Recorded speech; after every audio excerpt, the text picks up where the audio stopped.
No fair, baby. Condor DM is here. Welcome to the Condor DM show. Out of order.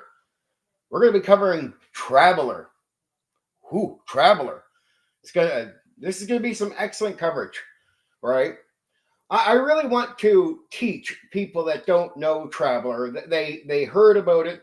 They're on the outside looking in. And for anybody who understands Traveler, well, I'm going to please you, baby. I'm going to get this right. I'm going to really go through Traveler up and down, start to finish, birth the whole nine. But this is casual time. Why do I start, 10 minutes early? It's to talk a little bit casual about some things before we start into the actual topic. So the topic starts at 8 o'clock. So in that way, the stream does start properly at the right time. But I like to do a bit of casual time, leaning in, because when I start, I'm going to go through this, and I'm not going to backtrack through some of this stuff. So if you want to be here live and be able to go through all this stuff, well, this is casual time. It just gives people time to roll into the stream, right? Some people do this type of casual time right at the start time. I purposely start 10 minutes early, but I don't consider it the actual start time. This is just time, get comfortable, come on in. Let's talk about Traveler. Even if you catch it later, it's going to be an excellent stream. Oh man, I've done my homework on this game. I understand it really well. I ran Traveler, so I can give you some explanations, but I do want to wait, till people get around before I start getting into details here. For the DM Bloodworth interview, I pretty much finished up any editing I wanted to do on questions. I've been working on them all week, and I got to some content, some videos and all that, and went through that stuff. Yeah, it's going to be fun. It's going to be fun. DM Bloodworth is going to have a good time because it's questions he's really going to be able to dig into. And I know he is because he's talked about this stuff. It's comfortable stuff. It's all about spotlighting DM Bloodworth and really, giving you the heads up on this guy. And he's talked about several of the topics over and over again. It's going to be easy, fun stuff, but it's going to be introducing him to you so you can hear this from him yourself, right? Some of my audience, don't know who he is, and this is a way to get to know him. And if you're new to his audience, what I'm really hoping to do, because I know some of you in his own audience have not seen his older content, well, let's dig up some of the stuff we know he likes to talk about and really just get into it, right? So the DM Bloodworth tomorrow night is going to be excellent, 8 p.m. -4 GMT Atlantic time zone, right? Be here, be square, we're old. DM Bloodworth told me something interesting. He considers what I'm covering. Let me make a statement. I decided that because my attempt to draw what they call OSR people. Now, I should clear some things up really quick. Some people see the OSR as some vague thing. Fair enough. I don't try to make up the rules to what OSR is. All I know is there's a bunch of people out there that say in their names and quote that they are OSR people. Like there's an OSR community. I think there's some reality to that. At least people are claiming to be part of that. I said I'm not going to cover that because that crowd and me, we don't go well together, right? They're not big fans of mine. And it's even if I spent like a year doing content for them, which I've already done, I can't seem to attract those people. So I'm doing really good right now. So I want to go after an audience where I think I can really grow with them.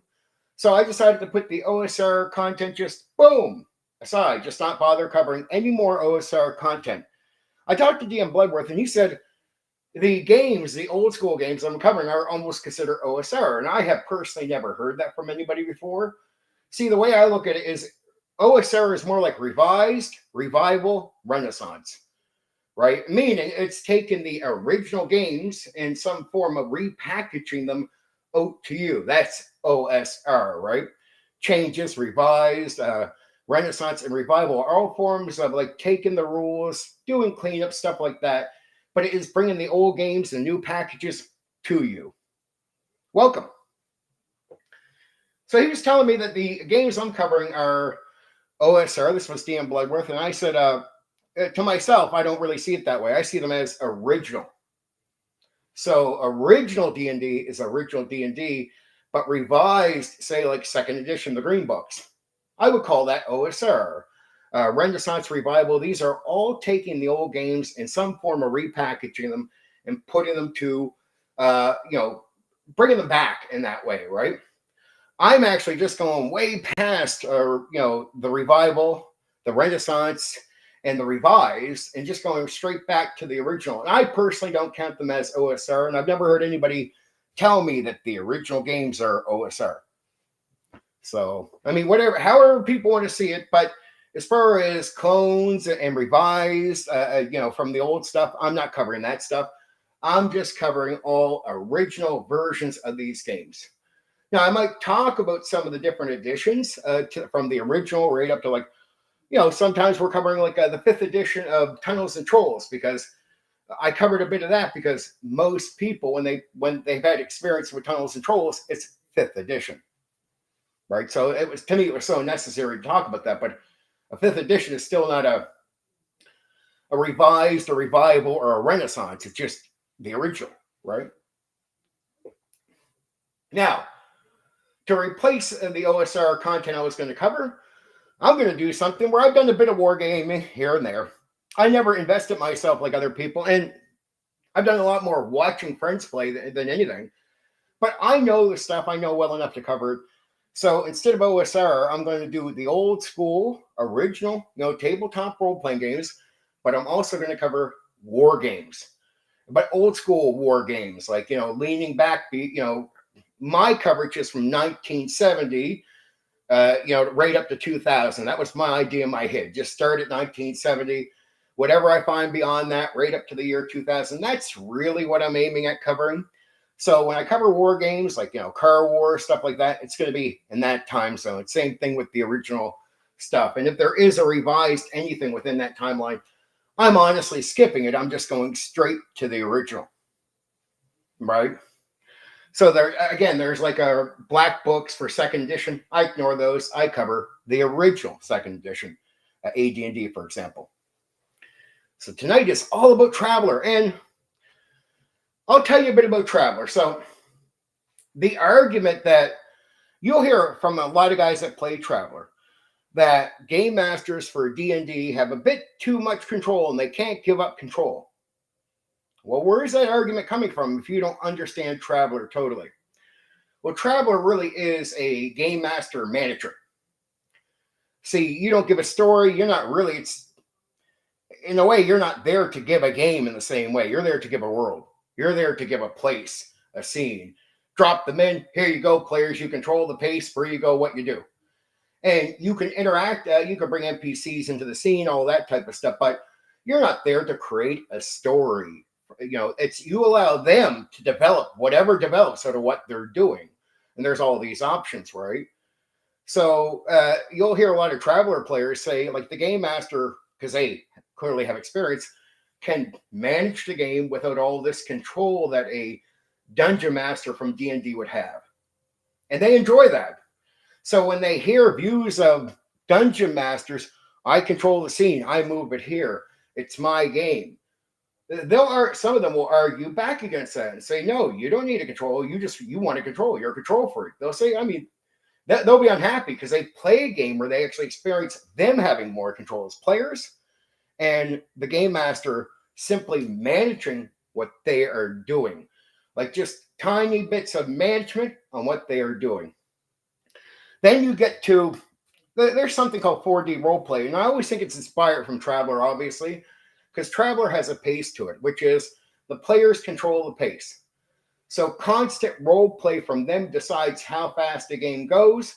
And if they slow down on role play, if that gets caught up in any way, that slows the game down, the experience down for the players. So the players are actually, how can I say, managing their own experience in the game to a point, right?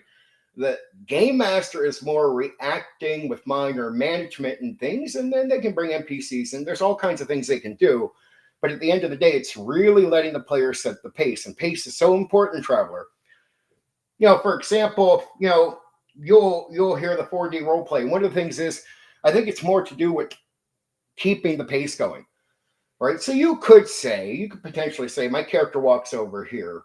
But you might hear a guy who I definitely am, doing a bit of a tribute tonight to, is Shauner, a buddy of mine from, from the old school tabletop role-playing game community, old school gamer, who passed away, but Traveller was a big game for him. And really looking over, I think Traveller inspires what they might call 4D roleplay. It could be like saying, like, the game master in Traveller is going to give you the scene. They don't give you a story. They give you a scene. They're giving you a world. So they can say, you're in the room, here you are, go. So you want to walk to a table. You're not going to say walk to a table. You might say, come over here and check this out, right? And now you can do gestures if you're in person, all this, that can help you. And there's, if you're not going to do talking out a character, then you're layered into physical, words, and assumptions, right? And the better you are at communicating, the easier it is to understand, assume what you're doing. Like, come over here, check this out. This is what I have right here. It feels nice. I have this great item here. Check it out. Doesn't it feel wonderful? And the idea is like moving the character through words over to a table to grab an object, but they're doing it through dialogue. It's like assumed, like come over here. So there's a table at the other side of the room. The game master might have said there's some things in there. So it's like, you're saying in words, here, come on over here. So that means movement, right? So then it's like, check this out. Doesn't this feel fine? And the idea is you might have picked up an item. We start getting to the assumed. You can play that with gestures too, right? In person. And then here, check it out. Doesn't it feel beautiful? Now you pass the item over without saying out loud that you passed the item over. And the idea with this type of role play is to keep a pace on the go, because flow and pace is really important to Traveller. Hey, Craig, what's up? Hey, greetings from Wales. Yes, of course. Of course, we're covering Traveller tonight. And I just want to let people know who's not used to Traveller. Traveller is actually an easy game. Depending on who you're playing with, it's really all about performance, right? Performance is so necessary to keep pace and keep fun in Traveller, right? And that pace and that flow is all controlled by players with a reaction from the game master with minor management. Again, this is why, and we're into it now, but this is why you'll hear some Traveller players say, they might look at a dungeon master from D&D and say, you don't need all that control. You can put us into a scene in your game and we can take care of ourselves. So you'll hear things like that. Or you might even hear some people who are like, oh, you're a control freak. I mean, it's just somewhere that some of this stuff comes from. So what we're going to cover tonight really quick is the birth, how it feels real, Traveller, how to run Traveller, how it plays at the table, building a campaign with Traveller, how it punishes players, and then we're going to go into some necessary areas: character creation, the trade system, spaceship combat, and the third Imperium, which is the setting that didn't come out right away for Traveller, but it came out later. So let's just jump right into the birth. Traveller, the birth of sci-fi role-playing. This is the late 1970s explosion. So mid to late 1970s, post-D&D gold rush. After Dungeons & Dragons, everyone saw you can simulate anything with rules plus imagination. Most early games equal fantasy clones, sci-fi space, wide open lane. Traveller wasn't copying fantasy. It went straight to science fiction realism. The creator, you probably heard of this guy, many of you, which is Mark. Sorry about any weird background noise. So the creator, Mark Miller, designed by Mark Miller, worked with the Game Designers Workshop, GDW. Who Miller was: wargamer first, not a novelist. Interested in systems, logistics, simulation. That matters. Traveller was built like a simulation of the universe, like of a universe, not a story engine. You might be hearing an engine right now. Sorry, but the real world timing of some people, it's not like they know I'm doing this. So hopefully that noise just sort of evaporates, or it's not bothering you too much. That's good. So let's get to this GDW thing. The right company at the right time, published by Game Designers Workshop, GDW, known for military simulations, historical war games, translation. These weren't fantasy dreamers. These were system guys. Traveller comes out of wargaming DNA. A lot of people they, because of the people that play Traveler and the way they go into it, you might, I see some new guys, when I say it's based on wargaming DNA, they're like, what? I'm like, yeah, not storytelling culture, because they figure with all the role play, maybe that has to do with narrative storytelling. I'm like, no, it's not exactly that, but I could see where your mind gets there if you know nothing about this system. I just see through assumptions, right? 1977, Traveler releases first edition 1977 box set known as Classic Traveler. What you got? 3 little black books, characters and combat. And characters, combat, starships, worlds, and adventures. Important. It's important. Not a big lore dump. Not a preset story. Because that's not important to Traveler. And you'll start understanding that as I go through all this, right? The big design philosophy shift. Traveler did not do this. No, you are heroes. No classes like fighter and magic user. No level progression. So you're not heroes. You're not like a fighter or magic user. There's no level progression in Traveler. Traveler did this. You are ex-military, merchants, scouts, drifters. Tone. You're not saving the galaxy. You're trying to pay for fuel. So it's not it starts small, because the idea is you want to give a world, you want to give a setting, you want just to give a place for the players to decide how they want to develop what they're doing. And through all the reaction, it's like anything else. Something emerges, but you don't go with the plan to tell a story, right? That will bog down the things. That takes control away from players. They control this game, right? You are managing as a game master. The famous character creation. Now, we're going to get into all these areas, but these are just small little opening birth areas. So the famous character creation, Traveler introduced something wild. Life path character creation. You go through careers before the game starts. You can gain skills, get injured, build history. And the kicker, you can die during character creation. A lot of people have heard about this. Traveler is the only game where your character can die before session 1.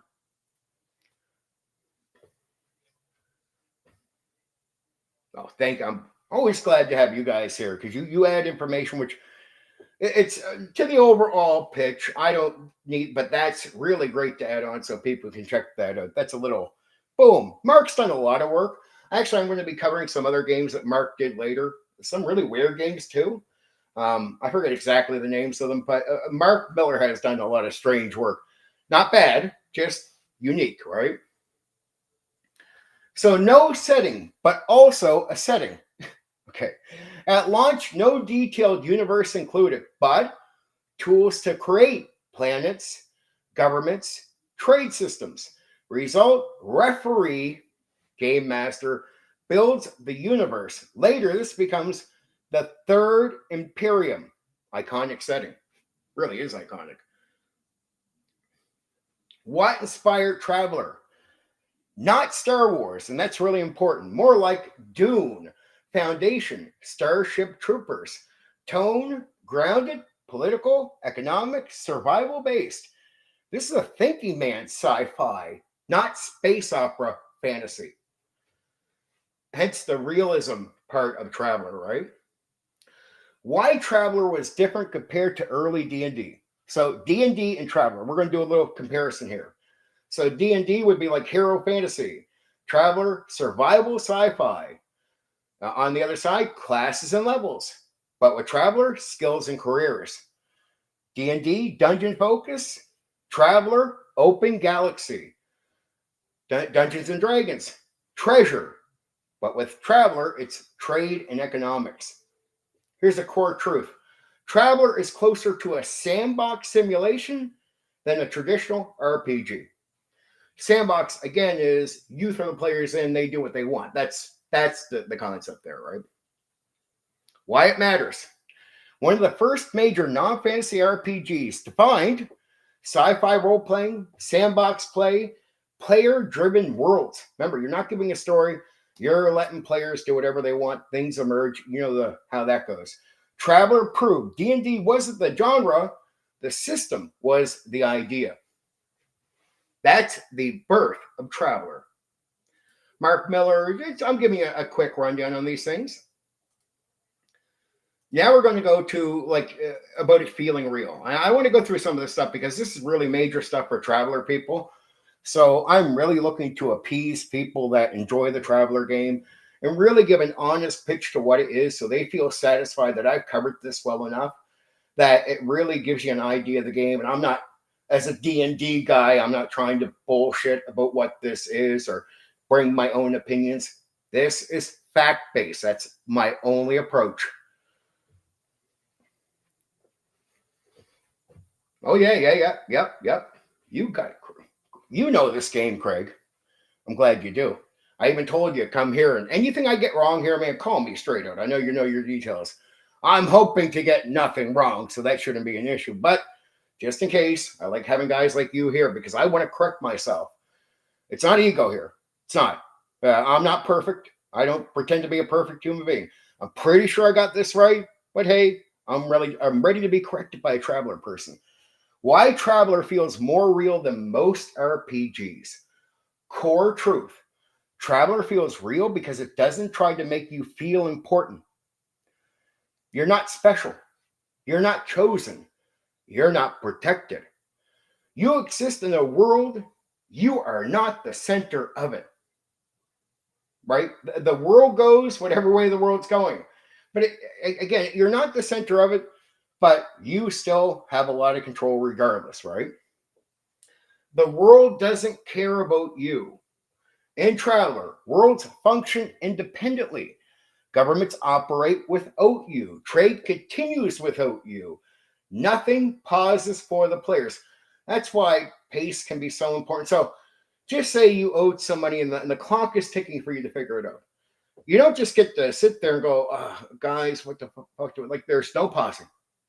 So the game master is managing. It's not control factor. The game is telling the game master to push time on you. That person is going to call in 5 minutes. Well, one point, the phone's going to ring no matter if you wanted to try to talk with a character or not. It's not a preference to talk a lot with a character because it's all about keeping pace in the game. Because you don't want to get the call. You don't want to waste that couple minutes talking with a character. You don't want to do anything like that. That's why you want to stay in character, really play it out and get your stuff figured out. So when the game starts as a player, go. Pace and flow is very important. Be ready to play. That's Traveler, be ready to play. Okay. Compare that to Dungeons and Dragons. The world often revolves around the party. Traveler flips that. You are just another piece of motion. The motion's happening, baby. But if you slow down, I mean, it gets boring really quick. You control pace. That's really important. It can get extremely boring if you just go standstill. And the game just keeps going. It's just like he's coming at you.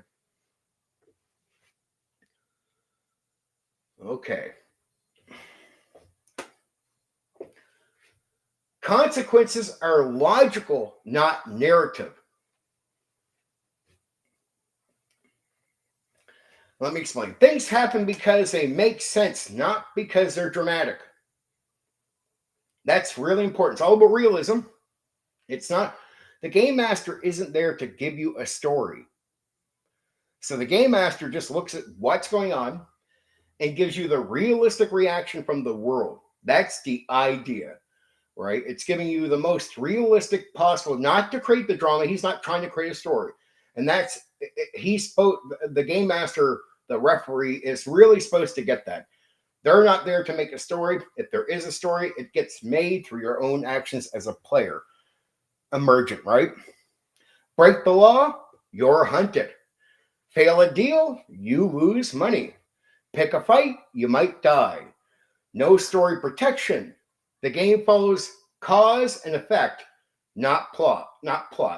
So the world's really reacting to a lot of what you do anyway, right? Or reacting to what you don't do.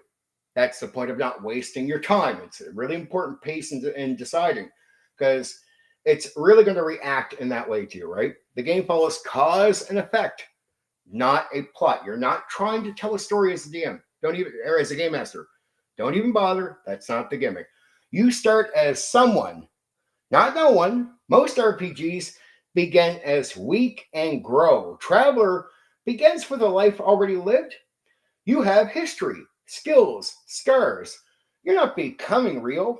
You already are real. Very important. That's the way it's going to see your character, right? It's treating like you're already established person some way in the world with all these things. So again, we're not worried about levels. We're just worried about play, right? Not leveling up. That's not your focus. The experience is what you're getting from what you're doing. That's the most important part. System drives the experience.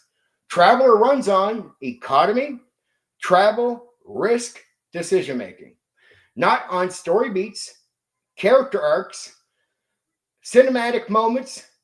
The realism comes from system interacting, not storytelling. Again, it's all about reacting. So it's all about getting in and playing, and then things just start happening. And it can get wild from there. And the more active players are, the more game masters have to be reactive to what they're doing. And it's all about managing. They control pace, pace, pace. The risk is always present. There is no safe mode. Combat can end you. Trade can bankrupt you. Travel can go wrong.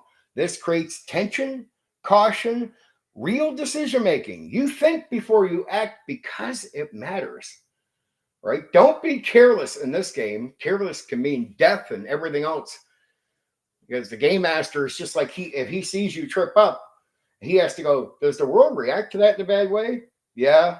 Okay. Here you go. Right? Very important. Very important. Okay.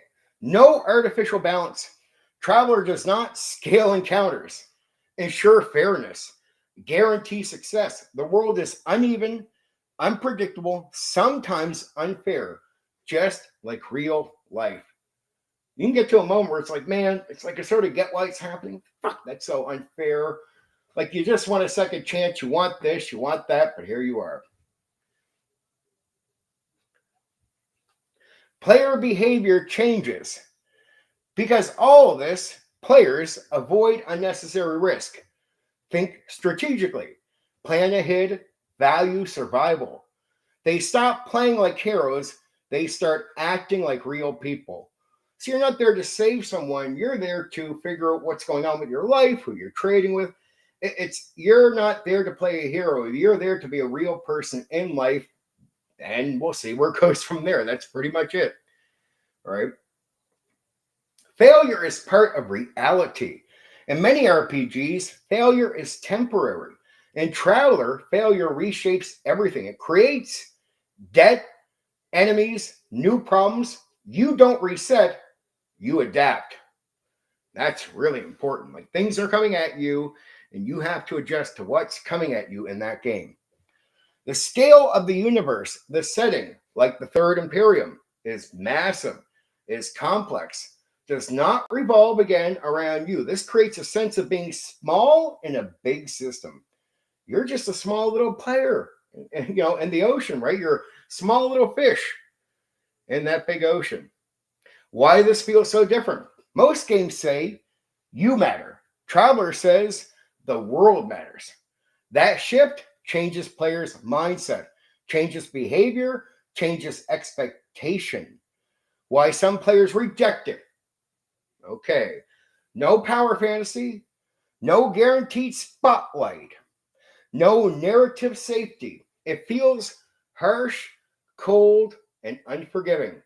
Why others think it's the best feel, or why it's the best. It feels authentic, sorry. Success is earned.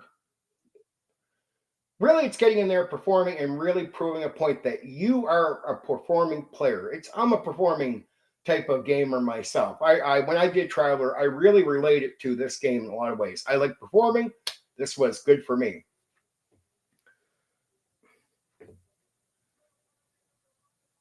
Oh, okay, there's some great information there. Thank you very much, Craig. Okay, big payoffs. When something goes right, it actually means something. So it's a very good thing for you when things are going right, obviously. The brutal truth, Traveler feels real because it removes illusion that the game is about you. The game is about the world.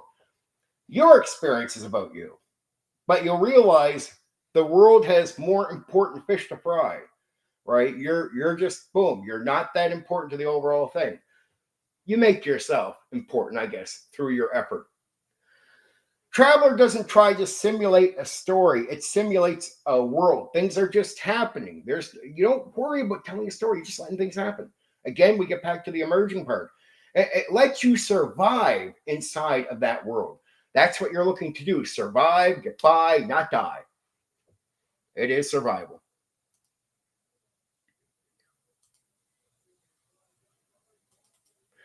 Okay, let's focus on how to run Traveler. How to actually run Traveler without it falling apart. The first mistake, running it like D&D. Don't run it like Dungeons and Dragons. Just get that out of your mind. If you run Traveler like Dungeons and Dragons, it will break. What not to do? Don't prep a story. Don't force a plot. Remember, you're there to let things happen as the players are doing it. It's in a way, it's their game, right? So it's not about you getting in your ideas, your story, your plot to them.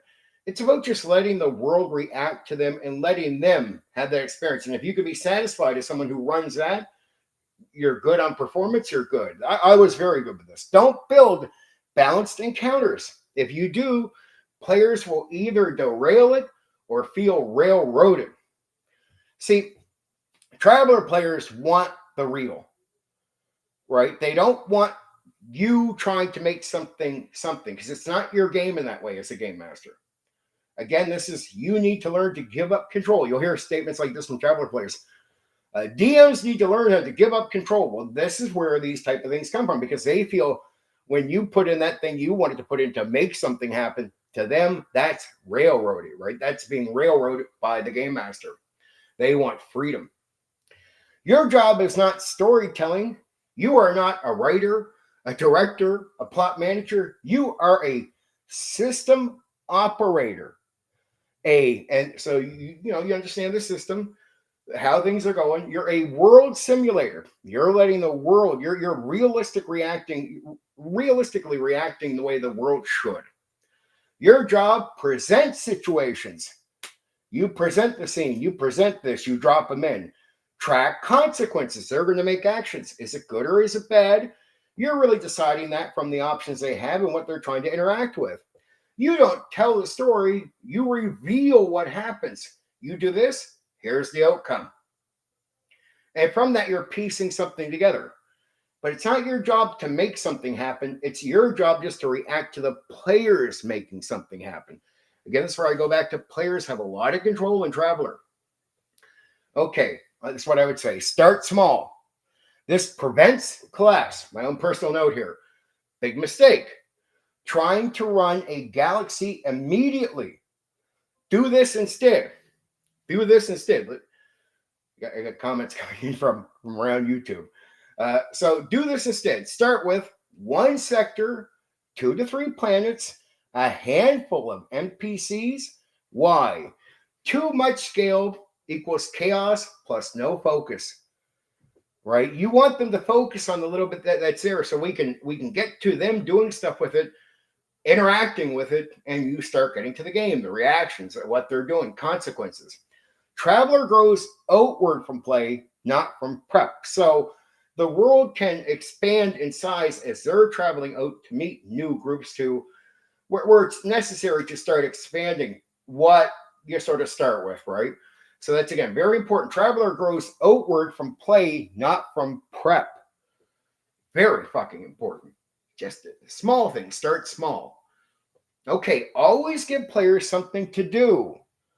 So you're always putting them in situations where you guys could go do trade, you could go do this. You're putting them in situations where they can have activities, but it's up to them what they do.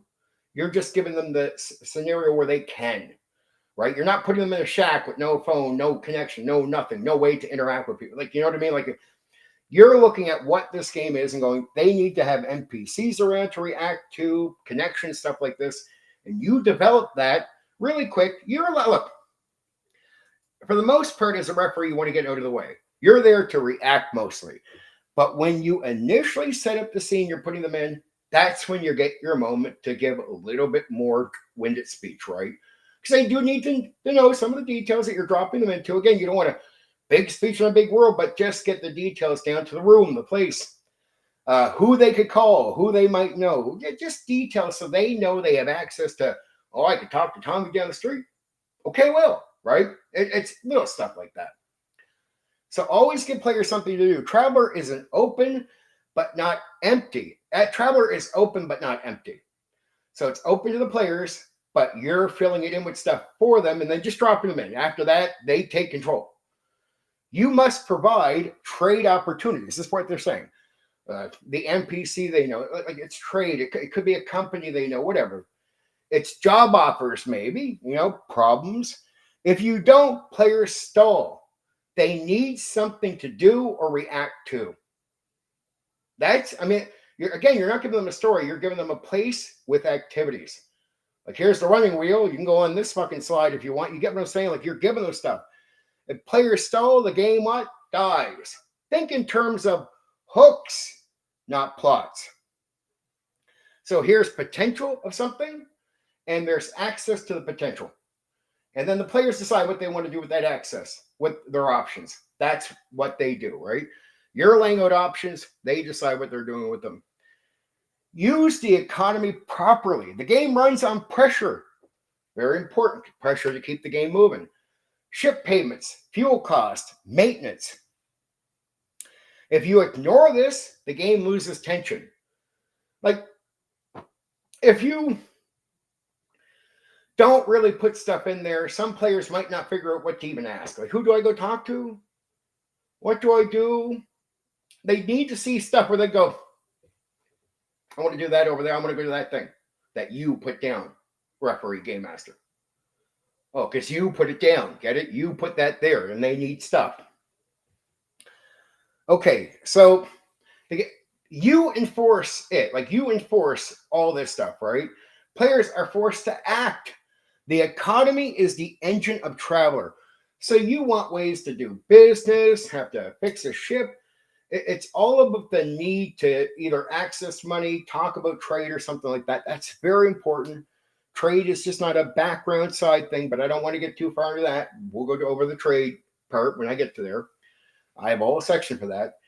Don't protect the players, but don't be stupid. Yes, the game is harsh, but don't throw impossible situations with no warnings. It's every time you're putting something in front of players, they need options. That's what it means. Don't give it, oh, you're in a fight. What do you mean? Like, I don't have an option to do this? See, it's all about giving them options to react to. Like, you could be in a fight, but, and that's, it's harsh, but get it? Yes, the game is harsh, but don't throw impossible situations with no warnings. Kill players arbitrarily. So it's don't just knock them off right away. It's all about consequences to what they do, right? Do show risk clearly. So if there is risk around, like the possible chance of combat, there could be people across the street that look dangerous. And those dangerous people could be the fight right there. But they look dangerous right now. So you have options, right? You start, that's a sort of basic idea. The idea is you're not just throwing them into the fire. Show risk clearly, let them choose anyway. They can just walk the other way. Oh, they're there? We're just going to go down here, like really quick. Okay, and there's a good chance the guys might not chase them. You got to decide the consequences to their actions, right? Again, this is all about reaction. They do what they want. They need options, not just throwing them into the fire like that. That's railroading. Hey, Stephen Kennedy. Yes, we're in space with Traveler. Okay, so the economy is the engine of Traveler. Let's just get that straight, right? Don't protect the players. But again, don't be stupid. That's what I was saying. So key rule, consequences must feel fair, even if they're brutal. So it's like it's like if you guys cross the street where the danger is, those guys could probably kill you. Like if you make that choice, you're probably going to die. It's probably going to be really vicious, and I'm not going to. It's not going to be held back on you. It's going to be brutal. You're going to wish you never crossed the street. Let bad decisions happen, like crossing the street when you make it obvious. Dangerous guys over there. Oh, la-di-dee, la-di-da, but you got options. They're not just at you. Let bad decisions happen. So this is not about protecting players. They're going, are you sure? Are you sure about that? You don't do that. That's not what you do in a Traveler game. Traveler really, the game itself is preaching to you. No, if they say they cross the street, nod and go, yep, because you're not there to make something happen as a game master. So remember, it's not your story. In a way, it's not really your game. It's theirs.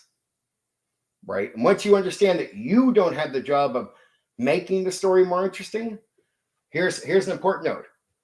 Your job is not to make the story more interesting. You do everything I said. Put the hooks in, put the options in. It is up to the players to make the game interesting. It's a reverse from D&D, right? Responsibility in D&D is on the person running it. In Traveler, the responsibility outside of the things, if you've done everything right, the experience then is left on the players. It's a reversal, right? Complete reversal. This is where many referees panic. Players will take dumb jobs, trust the wrong people, get into bad situations, don't save them.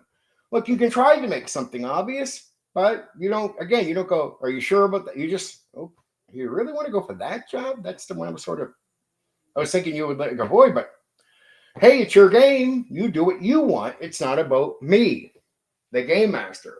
Instead, let it play out. Do your job. Apply consequences. You're there to do your job. Your job is to just react, not to make happen. Like you get the options, but you're not there to make it happen. You're there to just react once you put these things in front of players. That's where the game becomes memorable. It really does. Traveler is really interesting for letting you just walk stupidly into something. Like, I go over there and do that. Well, fucking Christ. Okay, dude, let's see how this goes. And it can turn into sour players, a good fucking man. It's drama. It can be now if you make good decisions, not the same, but it's fucking fun. I love Traveler. Keep the world logical because I like to perform. So some game masters need the game, their passion. And when I go to D&D, I do here's the thing for like some Traveler people where they find me weird. I do like going to D&D and having my control. Yep. Too bad, sourpuss. I like it over there. This is opinion outside of this is my personal opinion. I like the different experience. But I love to come over to Traveler where I go, okay, guys, I'm actually here because I like to perform too. So I don't need to own this. I can actually be completely okay with you running the show. I really mean it. And see, I hear some Traveler guys with D&D DMs are like this. I'm like, no, dude, I can play both roles. I can put on both hats and enjoy them. Right? When you finally meet a guy like me, you're like, oh, you guys exist? Yeah, fucker. And I'm probably better at this than you are. Hate to say that to the 4D guys, but it's probably true. I used to pick on my friend Shauner. Yeah, dude, I love you, but I can run circles around you and your friends. Just to be real, I'm better at performing, period. And I actually like this, and I like control. So I like both sides of that coin. I love Shauner. Again, this is a tribute to him, not an insult, but just telling you my experience. Me and Shauner would pick at each other. This is one area where he'd be surprised. I like this, right? So you can't just pigeonhole me as a D&D DM. You can't do it because I like to have a variety of experiences. And this lets me perform. That's why I like it. And if you notice, I like to perform. That's always my main goal here. Some viewers might be aware the 5-person from homes to even sort of Traveler like. Yeah, hopefully. If not, you've informed them. Again, keep the world logical. Everything should follow cause and effect. Illegal cargo equals law response. Violence equals retaliation. Debt, what you owe, equals pressure to pay that debt. If the world stops making sense, see, this is where you got to be the realism part. That's why the world has to react in a realistic way.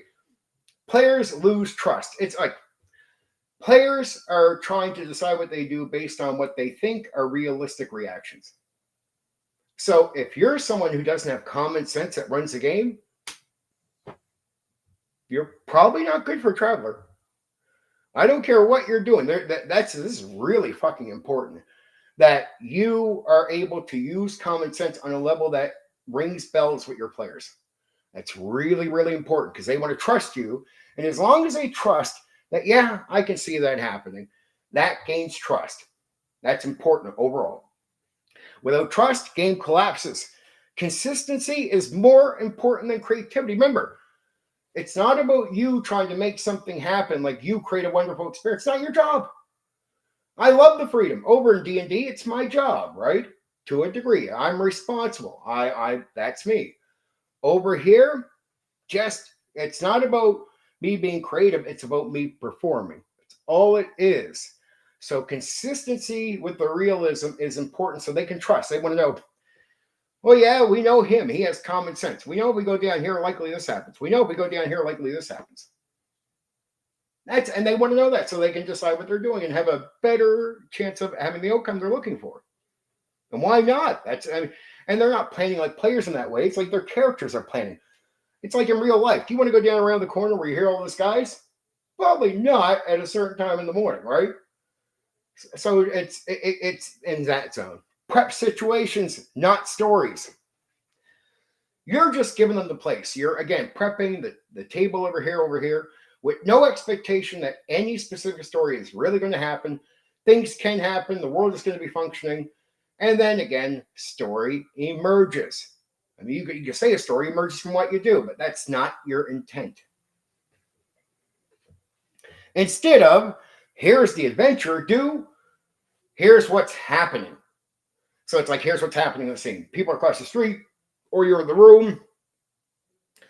People are coming in, or there's an NPC, servant you have or something. All depends on who you are. But it's all about what is happening. So they can hear about the scene, what's happening, and what their options are. Because it's about letting them just go at it. Example, a planet has strict laws. Pretty straightforward. A black market. A corrupt official. Now let players interact with this. They have to be careful of not breaking the strict laws. They got to be careful as they go around. So they're going to be careful. That's part of interacting, watching what they do. There's a black market they could go to. Ooh, let's go to that place. Or let's go get our shit. Or there's a corrupt official that they have some contact with. Let's go talk to him and see if he can get us a job or a deal or whatever. Right? So it's all stuff that they can automatically jump into the scene and go, I want to go do that.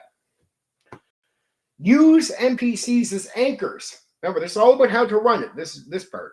Use NPCs as anchors. Traveler needs recurring elements. Fixers, contacts, like I said, rivals, people that you're competing with, employers. Well, maybe you already have a job.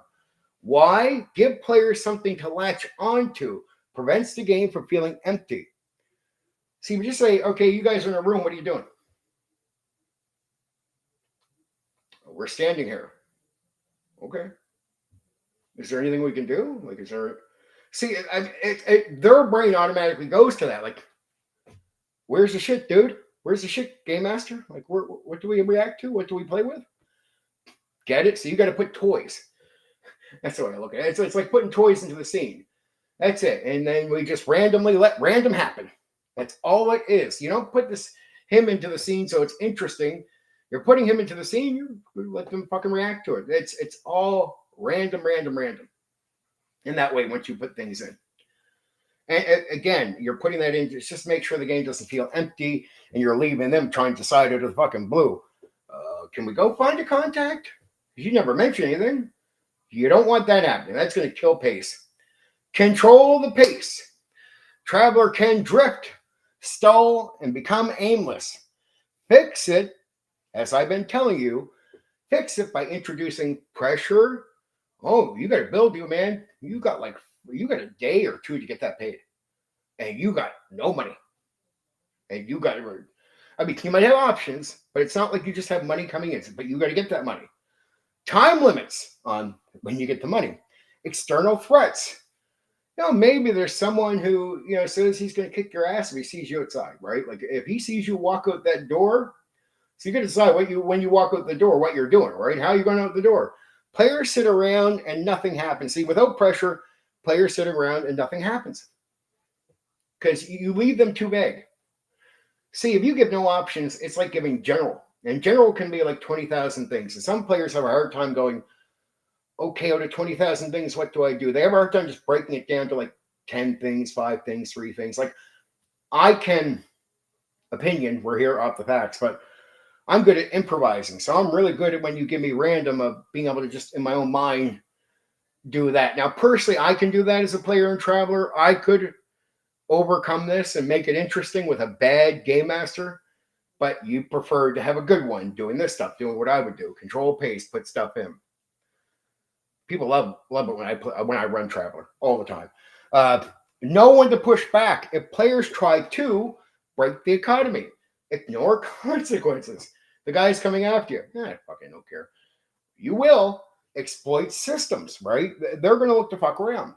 You respond with logical outcomes. Again, this is where I'm classic. I always say in D&D, in Dungeons and Dragons, I don't teach a lesson to players' bad decisions. I don't make the game twist to teach you, you shouldn't have done that.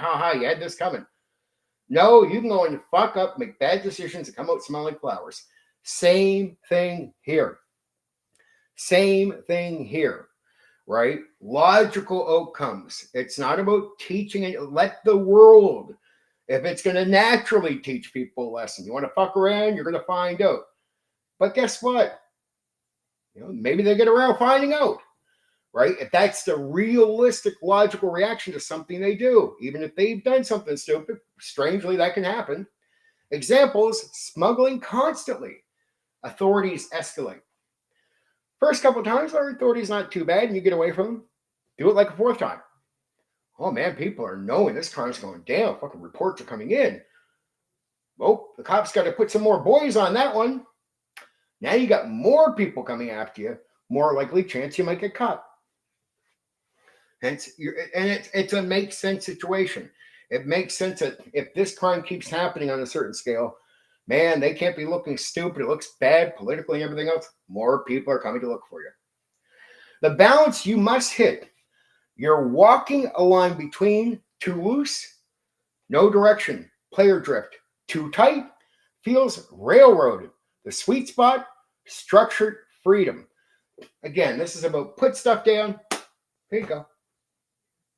Like you don't make it too on them. It's not something without warning. It's options. Those guys are across the street. You're not just coming out of the bar beside them where the fight can likely happen. You really are on the other side of their space, or that's where you're going. Structured freedom. Not too loose, not too tight. Here's the world. Now they got to decide how they guide around these things or use their options. That's what you're really, and players want to feel freedom to do that stuff. They don't want to feel controlled, railroaded. They don't want too loose where they barely know what to do. So that's where you got to put stuff in and just make sure they have space to deal with it without it just automatically on their head. That's structured freedom. What a good traveler session looks like. Players arrive somewhere new. They identify an opportunity. They make a plan. The plan partially fails. New problems emerge. Consequences. They adapt. It's like just because consequences are coming doesn't mean a clever player can't give you really realistic ways how they avoid the problem.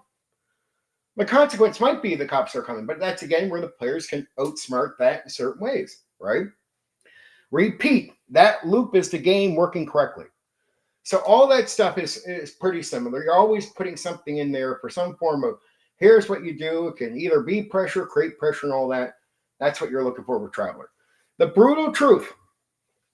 Traveler doesn't fall apart because of the system.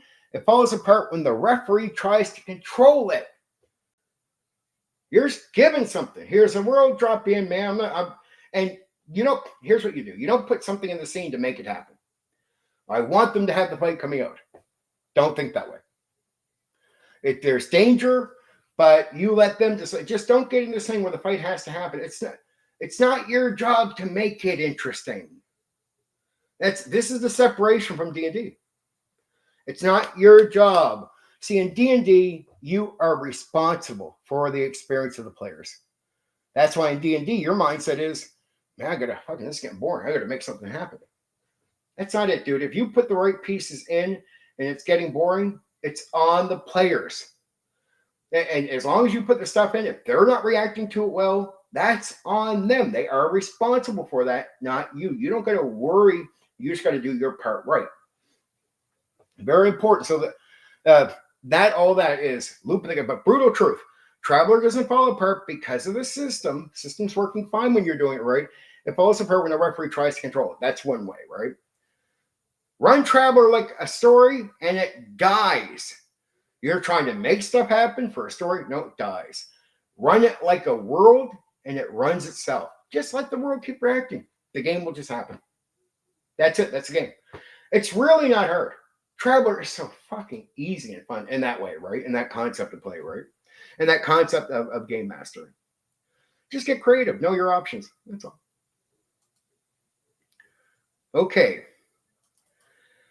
How it plays at the table. Very important.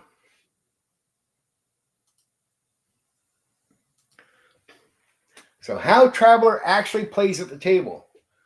No script, no rails. Traveler is not a plotted story. It's not a heroic narrative. It's a sandbox simulation. What that means, the referee presents a situation, players decide what to do. The world reacts logically. There is no adventure path. There's just a universe moving around you. So life is just happening. It's just not a structured gimmick like that. You're not on the adventure. You're not on the story. You're just in the world and players do stuff and, well, we see what the fuck happens. I know that's all Traveler. That's it. On the simple end of it. All it is. You got no worries. You just here. You're going to write a story. You're not trying to make something happen. You're just letting it happen. Okay, so what the players actually are. You're not heroes. You're people trying to survive. That survive thing comes up in a lot of games where it's less about winning and surviving. Even D&D will pitch itself as more about you surviving rather than winning. But this is true here too. Typical group, ex-Navy officer, scout with a ship, merchant trying to make profit, drifter with questionable skills. Group goal is usually make money, pay ship debt, stay alive. The ship is often the party's lifeline and biggest problem. So the ship can do a lot of amazing things, get them to places. They can use it to pitch stuff. But the ship also has to be maintained. You got to fuel that son of a bitch up. You got to make sure it's not breaking down. And maybe you give them a ship with already having problems. Like, well, you guys can travel here and here, but like after 2, you got to get something fixed. Or you hear a noise. Again, you're not out to make that. You're just out to react.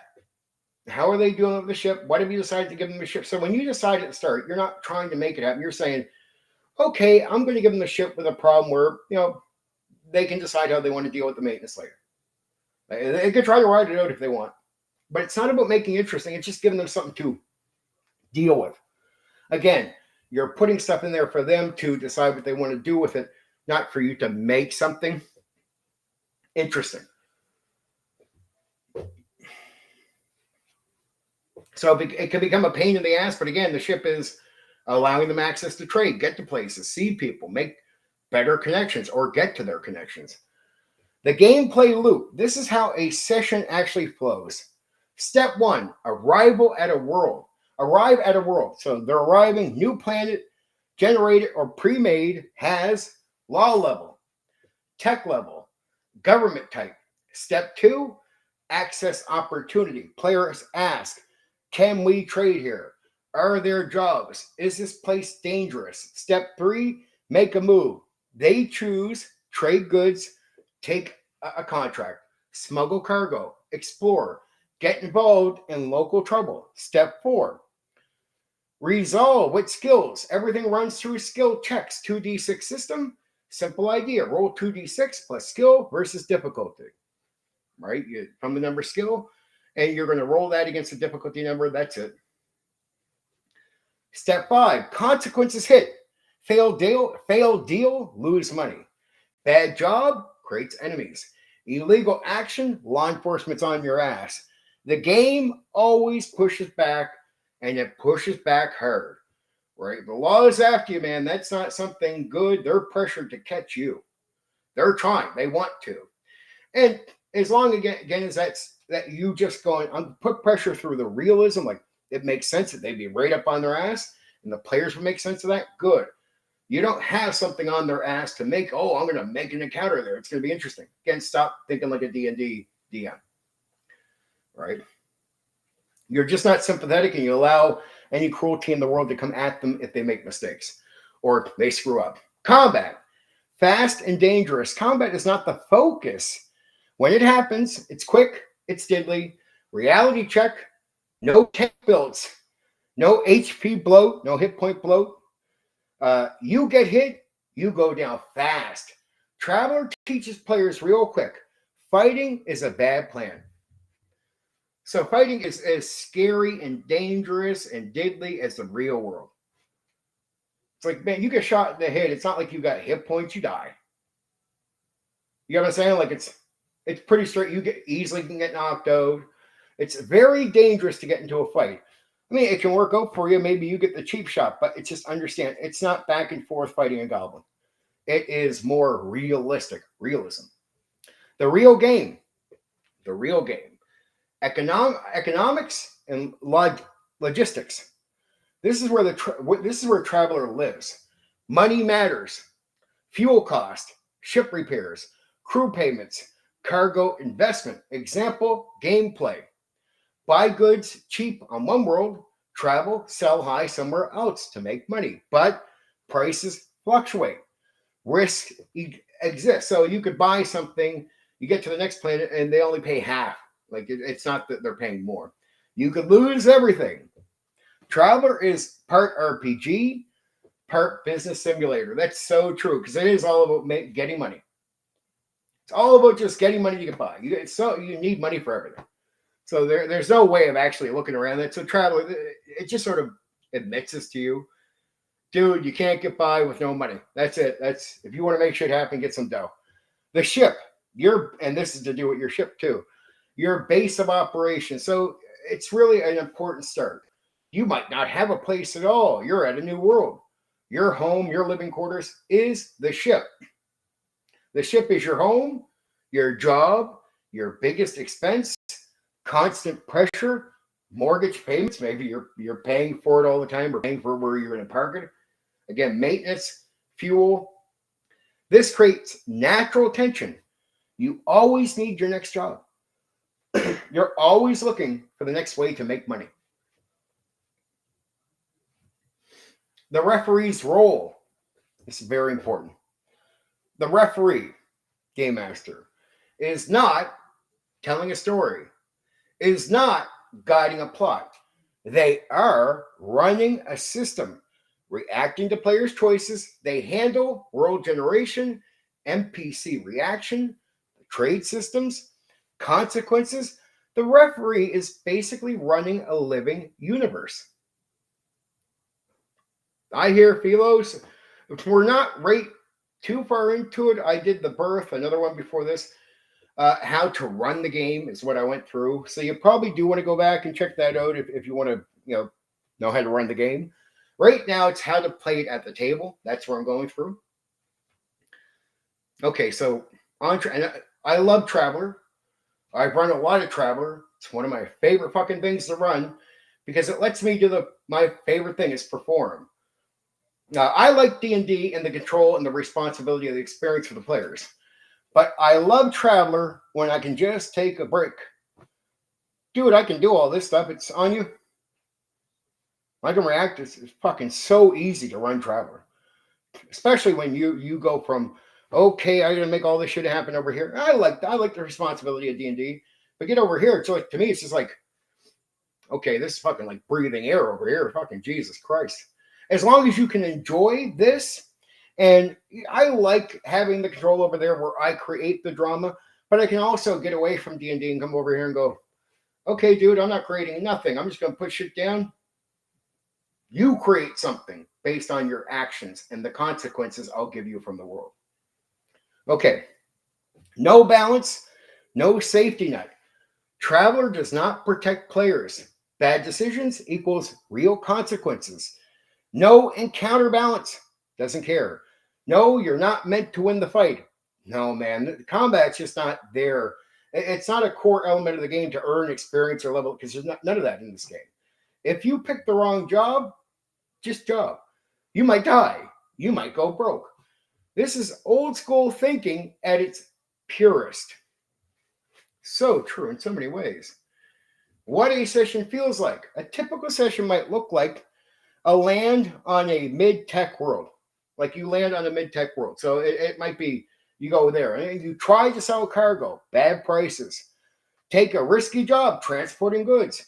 Discover it's illegal. Get chased by authorities. Barely escape.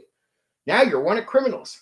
You see how all of that starts? Like you make a bad decision, you pick something up. Oh, they're not fucking happy with that. And it's all of it is realistic. It's not unrealistic. Again, that's how you keep the trust of the players. Good or bad, whatever the reactions are, as long as they're realistic. That's the keeping peace. That's Traveler. Problem creates more. So problems create more problems. They always do. It's a chain effect. Happens here, happens here, happens here, right? Usually at a stop, you're just in shit. Okay. Why it feels different, sorry. Why it feels different from D&D. D&D and Traveler, we're doing some comparisons again. D&D, adventure driven. Traveler, situation driven. So again, D&D, you're creating a story, but Traveler's a different, just totally different thing. You put them in a situation, that situation, if you've done it right, is going to have them making decisions. That drive, that's the drive right there. D&D, combat heavy. Traveler, avoid combat, baby. Avoid it all, right? D&D, power growth. Traveler, skill-based stability. D&D, loot. Traveler, profit margins. D&D, hero fantasy. Again, Traveler, survival realism. The core experience. Traveler is about choices. Traveler is about consequences. Traveler is about survival in a system that doesn't care about you. So you just got to always think. The game master referee has to make something happen, and they can't consider your situation. Like it's almost like, okay, at this point, if they go outside, they're probably going to run to that guy, and they that's just a realistic outcome. So the game master has to go like, yeah, they can't and be like, oh, that suck if it went down like that. They can't worry about that. It's not their job to make it better. It's just their job to do their job. It's all the players need them for, right? I don't mind. To me, I just love the experience of players having a good time. Traveler doesn't ask, what's the story? It asks, what are you going to do to survive? So it's not like, oh, hey, like, you know what I mean? You want to go down here and meet these people and this kid. No. It's just, dude, you're in the world. Don't die. Like, you fuck up, you're going to die. That's pretty simple. Pretty straightforward. It's on you. It's on you. I have no plans to kill you, save you, nothing. Okay. So let's just go over. So later for Philo, when he knows what he's going to be going back for later, the birth, I'll talk about Mark Miller and some of the basic stuff, how it feels regal, like just a big difference compared to D&D and some other games, how to run it. So if you don't know how to run it, this really explains to you how to really understand the Traveler game. Fucking simplifies it for you. Once you understand what I said in those parts, you can pretty much get in and run the game because you'll find out, oh, that's really easy. You just got to be okay with not really putting your own stuff in there. You got to be really okay with enjoying the job. That's all it is here. It's not your ideas. It's not your stuff. It's not your passion that you own the adventure. You put the bad guy at the end of that way. It's not that type of ownership. Do you enjoy interacting with players and going through this? Like, can you enjoy just you doing a job? That's all it is. If you can enjoy it, then you can run. You'll find out you can run Traveler, no problem. And then what I just covered there at the end, you probably want to listen to the whole thing again, is how it plays at the table, which goes along with how to run it. Now we're going to talk about something interesting, how building a campaign. How to build a Traveler campaign that actually works. Very important. First rule, stop trying to build a story. Don't do that. Just don't think a story, nothing. If you try to run Traveler like a plotted campaign, it will fall apart. So don't write a storyline. Plan acts, force arcs. That approach belongs to Dungeons and Dragons. Again, let me go. Don't write a story. Don't plan acts, right? Don't force arcs. That approach belongs to Dungeons and Dragons. Traveler campaigns are not written, they are grown. So basically, can you put people in a situation where potentially, given what they do, they could do actions that can lead to a longer period of game. Like you're not guaranteed a long campaign. What you're trying to guarantee is there's so many options that the players could really extend through their decisions and the reactions. Very long play time, a very interesting situation for the characters. So this is about building a campaign.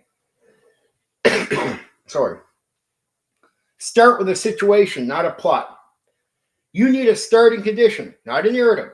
Example starts, crew just got a ship with debt.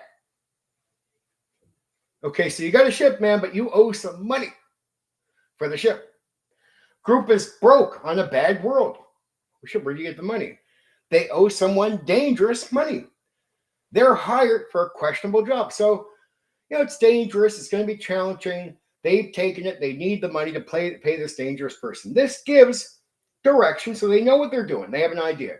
You got debt. You got to pay it off. You got a job. You're at a place. You're doing the things. So they sort of get where they're going. There's pressure. They owe money. They got to pay it off. Immediate decisions. Now that they know more about their situation, it's easier for them to go, instead of just being hung out to dry, well, we know sort of what we're doing, what we're here for, blah, blah, blah. Information given by the referee before they just jump into the scene. They can take all that and start going, well, let's get there and there, do this. Maybe we can find some other stuff and start talking and sort of figure that out. But again, when you're in a Traveler game, here's a unique situation. I remind people. I always remind players. Once the game starts, the flow of time passing in the world, there's no pause. I just warn them, it said like you got a couple minutes, or 2 minutes went by. You hear the explosion outside. Damn, we were talking to the character. It doesn't matter, dude. Time does not stop in Traveler. That's pressure. That's pressure to make you act, so it doesn't become boring for you. It's pressure. Again, I'm not trying to make drama. I'm just doing what the world would do. The world keeps going the whole time. Start the session. You have to outright, the referee can call for a pause. They can do that. That's one of the rare control factors, because they do have the authority to pause the time. That could be for bathroom breaks, common sense, guys. You know what I mean? Like just common sense shit. It's that little bit of authority. They can step in and go, all right, guys, we got to pause. Okay, they have enough authority to make that happen right there. But for the rest of it, it's all players, on this, right? Okay, so again, this gives direction, pressure, and immediate decisions. Build a small playable area. Again, going back to how to run it. So don't build a galaxy. Do this. Have a subsector or smaller. 3 to 5 key worlds. A few trade routes. Each world needs 1 to 2 defining traits, right? What are they about? Or a problem. You know what I mean? It's like a problem or an opportunity. You want to create that. Like there's a problem for somebody. There's opportunities. Keep it tight so players actually interact with it. 20 things you could do. What do I do here? Why do I use this? I want to give you like maybe 5 things. You get to pay off some money. You can do these few things if you want. Like, here's your options. And then it's up to them. That's where you're leaving it. Just creating options, not creating a story. Create pressure. This drives everything. Without pressure, the game dies. So without pressure to get stuff done, to get the money to pay the thing, it really does, because then players start going, well, you know, they don't know what to do. Like, what, do I bother go getting money? Like, what's the reason I'm doing anything? What's the purpose of my actions? That's important. Your main tools: ship mortgage, fuel cost, time limit, enemies, legal risk. I know we're going over some of this stuff again, but this just goes into sort of looking at it from building a campaign. It's similar to how you're simply going to run it, but you're trying to build this up into something where they have a lot to do, and you start small and you're building up. Players should always feel we need to do something now. Same as they would in a normal game, but you're really trying to build something a little longer, right? Seed opportunities everywhere. You don't write adventures, you plant options. Every location should have a legal job, a risky job, a trade opportunity. Example: deliver cargo, safe, low pay. Smuggle goods, risky, high pay. Trade locally, uncertain outcome. So what do? Do they go deliver the cargo? It's pretty safe, but it's not that much money. Smuggle goods, well, man, you're going to take some danger, but there's where the high pay is.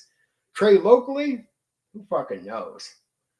That's the gamble one. There's no guarantee. Like, we're at least risky, you know, you're getting high pay. Trade locally, it might be like, man, you don't know who you're going to find. Could be nothing, could be something big, could be something in between. Build a network of NPCs. This is what gives the campaign structure.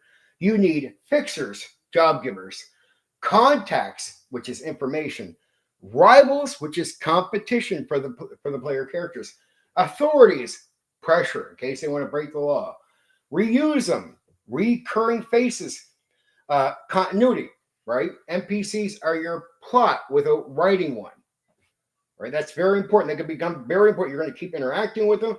Are they the cop always after you? What are you guys doing? Blah, blah, blah, right?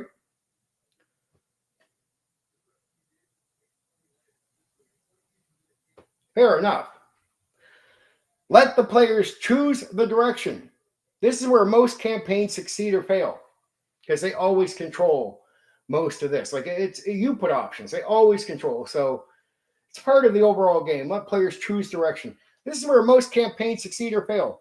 You present options, they decide what matters. If you override this, you kill the game. Player choice is the engine. Don't interfere with it. Again, good or bad, doesn't matter. Doesn't matter. It's all about the players. They are fucking behind the wheel going. You're just managing. That's it, right? You're deciding how, you know, what road they turn down. Is it the dirt one? Well, man, you might be bumping around. Might be an accident down here. Is it the straight one? Oh, that's a lot easier. That's the point. You're always reacting. Track consequences relentlessly. Everything must matter. Failed job equals reputation loss. Illegal action, law attention. Missed payment, bigger problems. This creates continuity, stakes, and evolving situations. Keep the game moving. Traveler can stall if players hesitate, right? So if you let the game go, if players hesitate, introduce pressure. So if they're not sure what to do, like, hey, well, we're not really sure what to do, you gotta, just go, okay, here's some pressure, right? You gotta put options in there. NPC might try to contact them. Of course. But especially in Traveler. I fucking love Traveler. I ran it like a million times. Well, not a million times, but enough fucking times, right?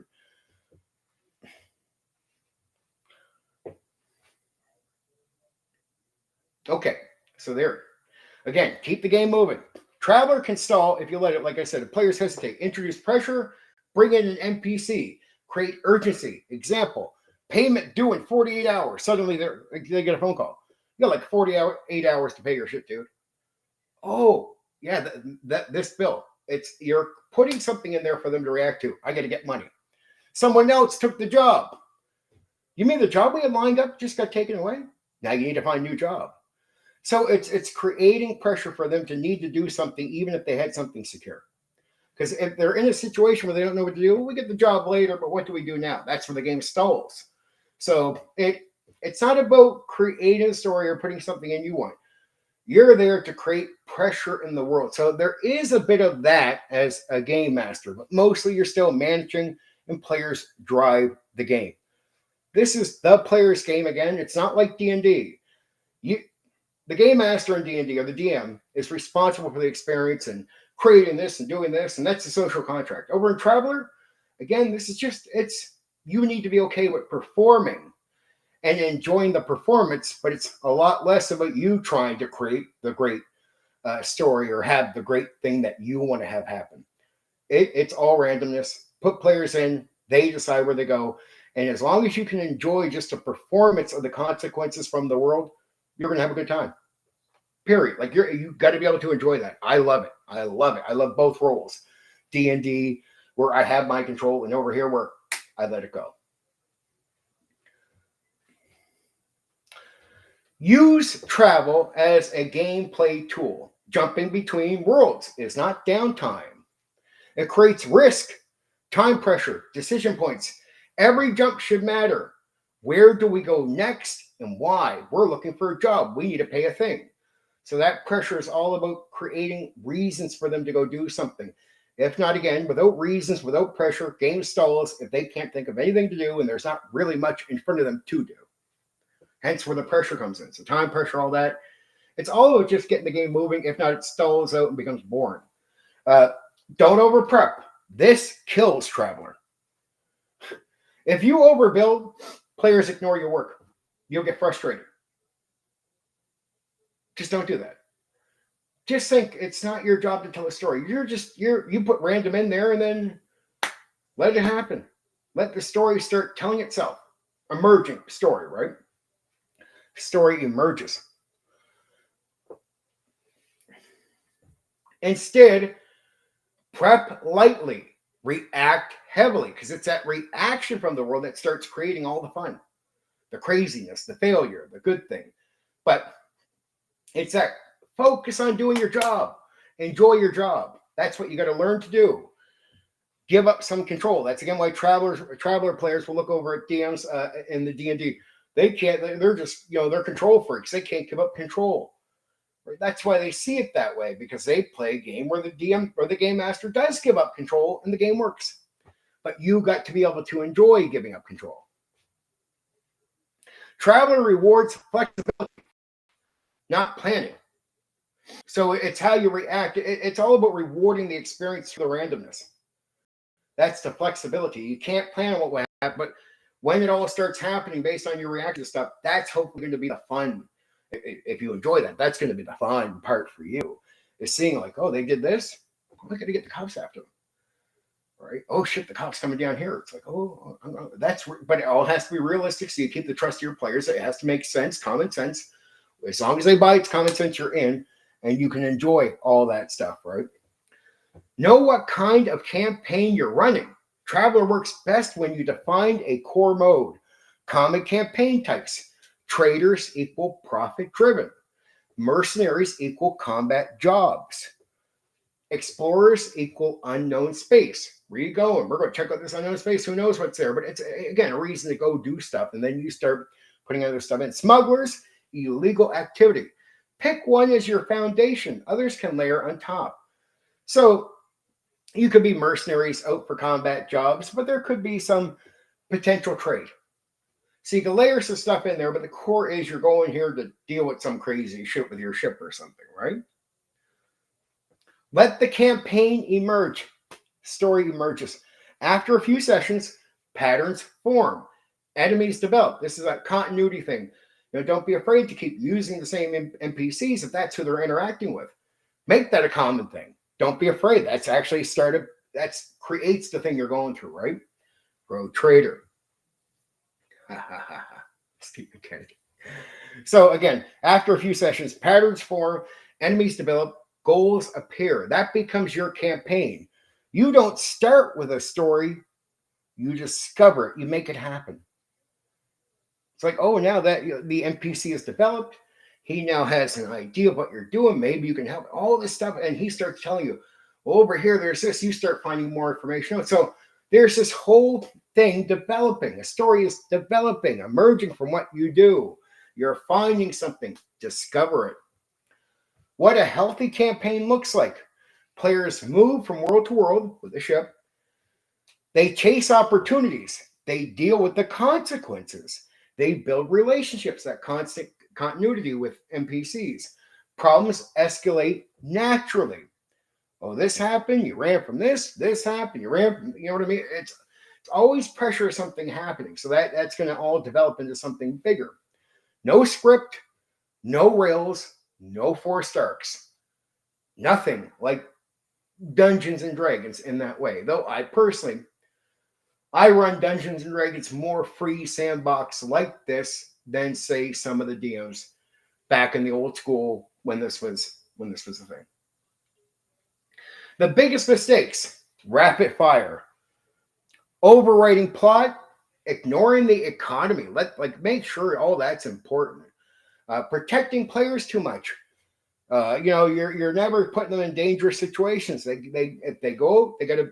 There's a chance they're going to be in danger. Do not shy away from that. If the world says, yeah, likely they would, then you play with the consequences. Not providing enough hooks. You're not giving them stuff to do. Letting the game stall. That's what happens when all these things aren't happening. The brutal truth. A Traveler campaign doesn't fail because of the players. It fails when the referee, again, we go back, tries to control it. Build a situation, apply pressure, and let players loose, right? Just let players just go. Traveler will do the rest. So the game is going to help you develop. So we go from running it to building a campaign. Very important. A lot of similarities. It's the normal running of it might not build up a long campaign, might build a short game. But if you really want stuff in there, the more you put in, the more they react, the more you extend, the more you find a story develops from all you're doing, from the randomness. Why Traveler punishes players and why it's good. Traveler is a punishing game. You can die in character creation. Combat can end you instantly. Bad decisions stack fast. The game does not protect you. This is not accidental. It's the design. Traveler doesn't punish, it refuses to protect. Most modern games adjust difficulty, protect players from failure, ensure progression. Traveler does none of that. Instead, the system stays neutral. Outcomes follow logic. Nature doesn't care about you. It's just going to happen. The game isn't targeting you. It just doesn't care about you.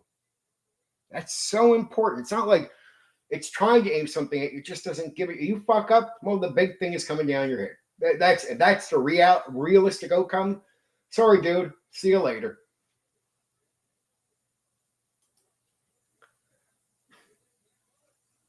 Yeah, Craig.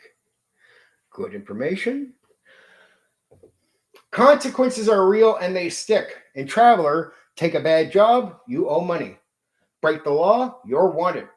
Lose a fight, you're dead. No resets, no try again. What this creates is every decision matters immediately. The second you do something is happening. Immediately. Combat is a trap by design. Players coming from Dungeons and Dragons expect balanced fights, survivability, heroic moments. Traveler gives you lethal encounters, no balance guarantees, very little forgiveness. Lesson: if you're fighting, you're already messed up. Like you just don't want to fight. Like any way to avoid fighting, just avoid it. The game is not made for fighting. It's meant to be quick, diddly, and so easily you lose everything. So fighting is not meant to be something where you're running around, fight this guy. I took down the no. That's not. This is realistic combat. Dangerous. One hit, you're dead. The economy is pressure, not reward. You're constantly dealing with ship payments, as we went over some of the stuff, fuel costs, repairs, cargo risk. This creates stress, urgency, hard choices. You're not chasing treasure, you're avoiding bankruptcy.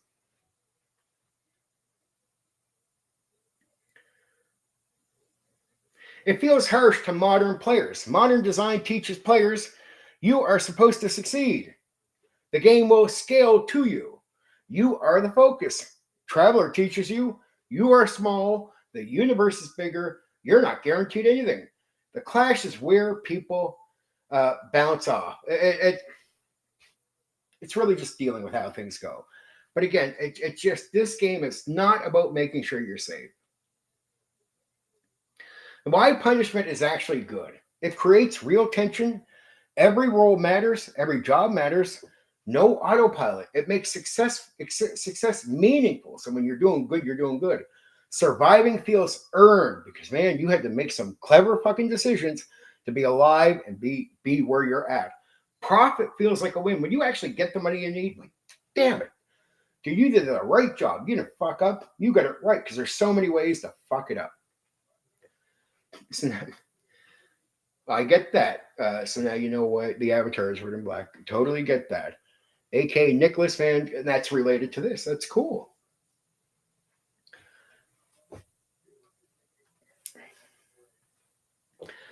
You didn't win because the game allowed it. You earned it. That's the point. The game wants you to feel like, and you really have.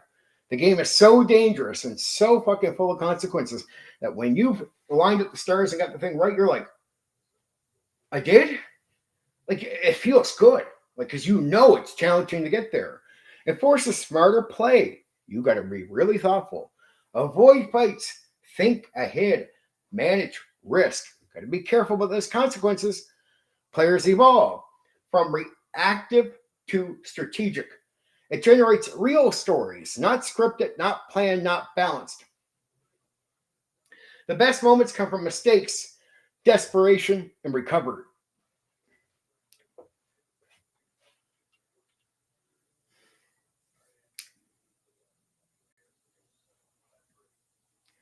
The brutal truth, Traveler doesn't punish you for playing wrong. It shows you what happened when you do. Traveler isn't harsh for the sake of it. It's harsh so that when you succeed, it actually means something. Basically, the extreme challenge is to say when you overcome, man, you got the payment. Now, we went into some general areas, and I wanted to cover a lot of that. And I knew some of that was going to be a repeat, but you sort of got to go over certain areas. You got to go through some of that stuff because it just attaches itself. But let's jump into just a focus on character creation now. Traveler character creation deep dive and why it's legendary. The big idea, you don't build a character. Traveler flips the script immediately. You don't design a character. You live their life before the game starts. This is not point buy, class selection, min-maxing. This is, let's see what kind of life this person had. Step 1, basic stats. Quick but important. Roll attributes, strength, dexterity, endurance, etc.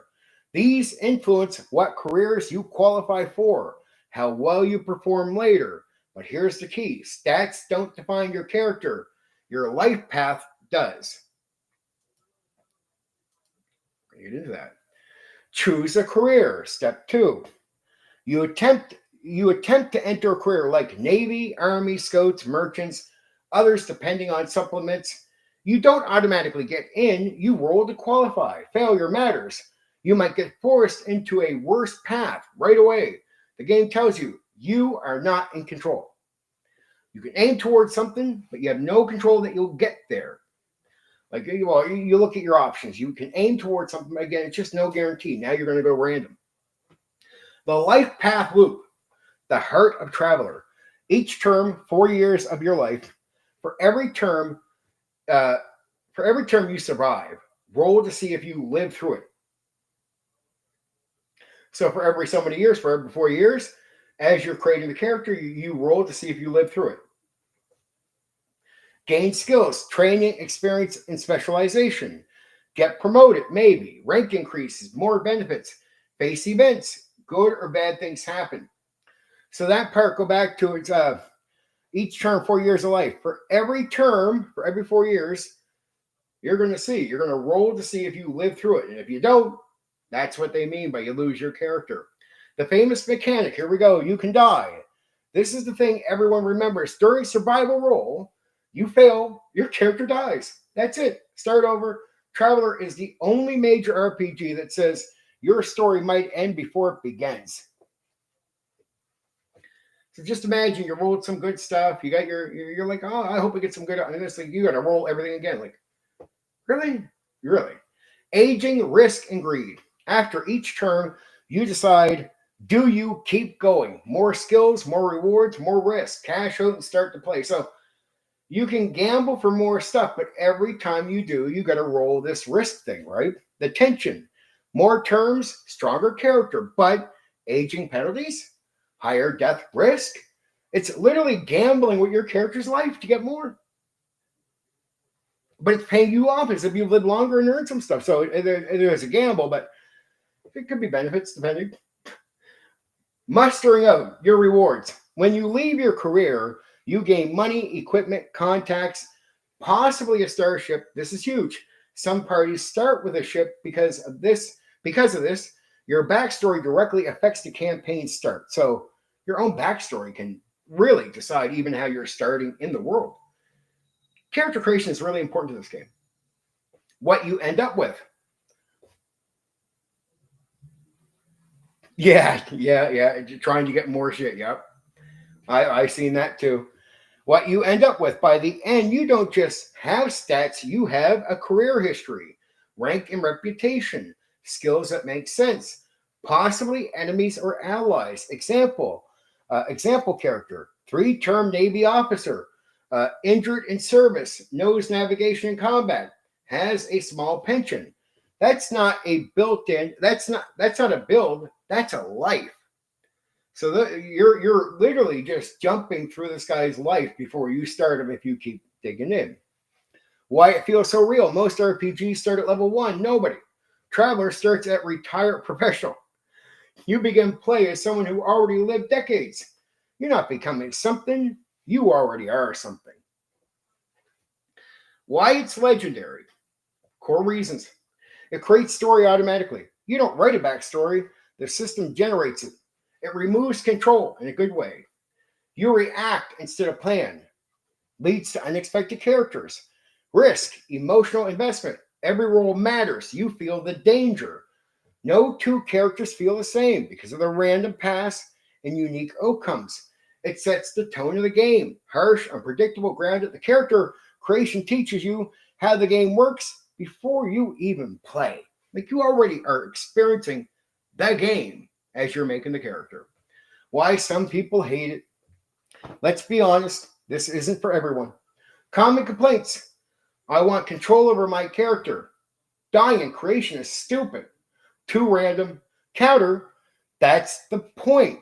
Traveler is saying, life isn't balanced. You don't get perfect outcomes, baby. You take what you get. It's just meant to do that to you. It's something you have to accept going in. Why old school players love it. Feels like real life progression. Emergent storytelling by creating the background. No hand holding. It's dangerous. High stakes from the start. Man, you're gambling with the dice. Traveler doesn't ask, what do you want to play it as? What happened to you? What'd you go through to get here? Right? Traveler character creation isn't a setup phase. It's your first adventure. You're fucking playing as you're making a character. The only game that does that in that way. I mean, at the time at least, right? Okay, trade system. Traveler trade system explained. Why it matters. This is the real game. Let me explain this to you. This is the real game. And Traveler trade isn't a side activity. It is the money engine, the motivation engine, the pressure system. Strip out trade and Traveler loses its backbone. Why trade exists? You're not trading because it's fun. You're trading because your ship has a mortgage. Right? You owe for it. Fuel costs money. Repairs are constant. The crew that you have needs to be paid. Translation, if you don't make money, your game collapses. So this is where it becomes the backbone. It's money is a great pressure thing to get you to keep needing to do something and aim at something. Remember we talked about pressure? This is what the money situation becomes. The basic loop, simple but brutal. Step 1, buy goods. On planet A, let me just read. Like the system also has Cyberpunk 2020. You don't get to design your character. You play someone who's also someone's fault, which is your natural and adds to the story. Yeah, it just helps you develop stuff. A lot of those games do exactly that. It's helping you. You don't get to create a backstory. It's just giving you something. That's sort of like I talked about Unlimited Heroes, making your background with your character, right? It's sort of in that vein. So step 1, buy goods on planet A based on availability. So buy goods on planet A based on availability, price modifier. Step 2, travel, spend fuel, risk encounters, time passes. Step 3, sell goods on planet B now. Price depends on demand, local economy. Step 4, profit or loss of what you picked up on planet A. Did it sell on planet B? Do you lose or do you gain? That's it. But the depth comes from uncertainty, risk, and variables, right?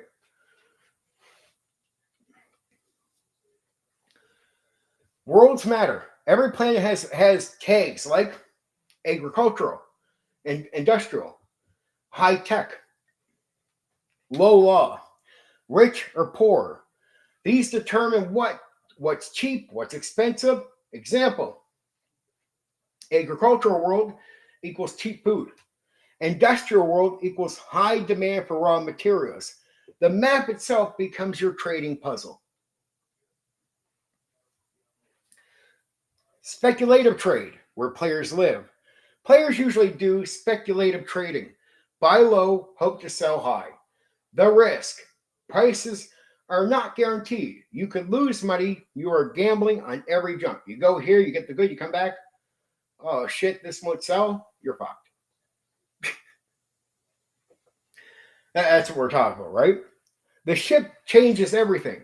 Your ship determines cargo capacity, range, cost. Bigger ship means more profit potential, more expenses, constant tension.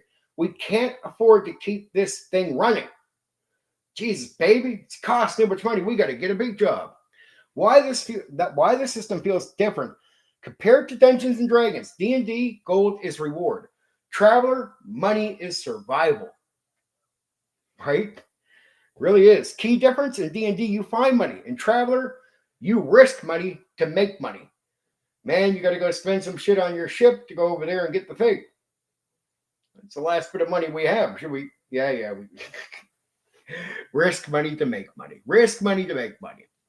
It creates natural gameplay. The trade system generates destination, decisions, conflict. Example, cargo is illegal on next world.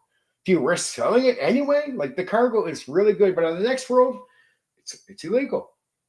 Boom! Instant scenario. No scripting needed.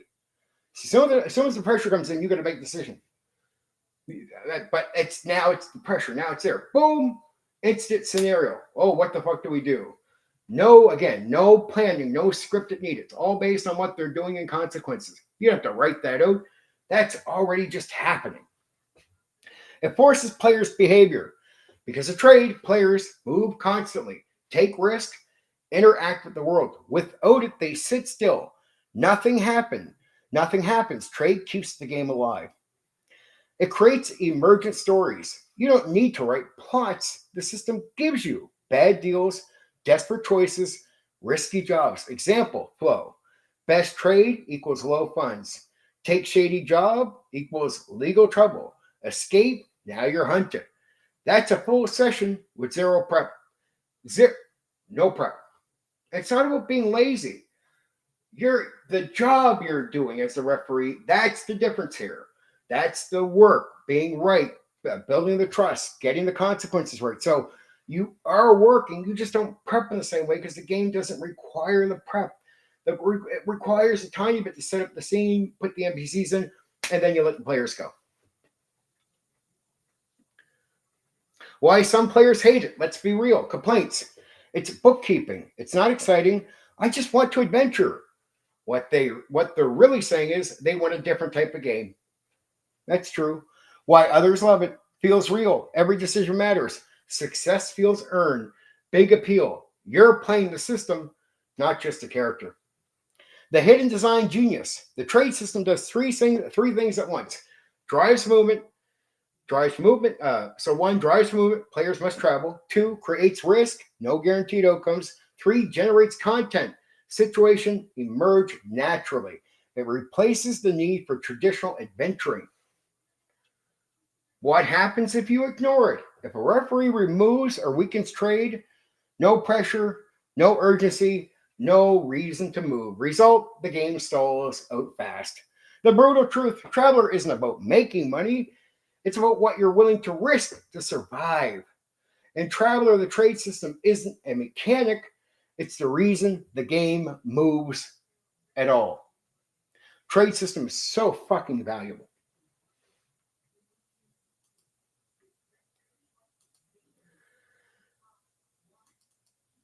I hope this is interesting. I even if people pick this up later, because I love Traveler so much, and I hope I'm doing a decent job. I hope I'm not getting any of the details I'm talking about here wrong about how you run it. If any Traveler guy, like I know how to run this, I'm confident I get everything down. I just haven't ran Traveler in a long time, and I'm going over every detail. But if anybody feels like I hit a bad point, correct me. Go ahead and correct me. I won't be insulted. I just want to fucking make sure I'm not like making a boo-boo here. I wrote this out last year, so I'm like reading it out from what I did last year and just going over my list. I just came up with a design to do all these streams. So the way I put this together is very similar from one to another because I came up with a program to how to do this. I like how I set this up. It explains every detail. Some of them are more scripted. These ones are somewhat more list with a few sentences. It becomes like that. It's like bullet points for me for the stream. Traveler Starship Combat, how it actually works. The first reality check. The first reality check in Traveler Starship Combat is not cinematic, not heroic, and not forgiving. It is slow, technical, and extremely dangerous.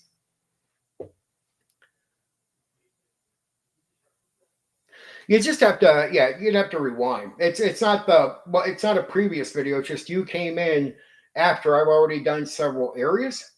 So if you were like later, if you go back to the start of this, you can hear the birth, how to run all this right up to this part. And I hope the package is fucking beautiful because I want somebody to listen to this and walk out going, man, I understand it. That makes sense. I could fucking dive into that and play it.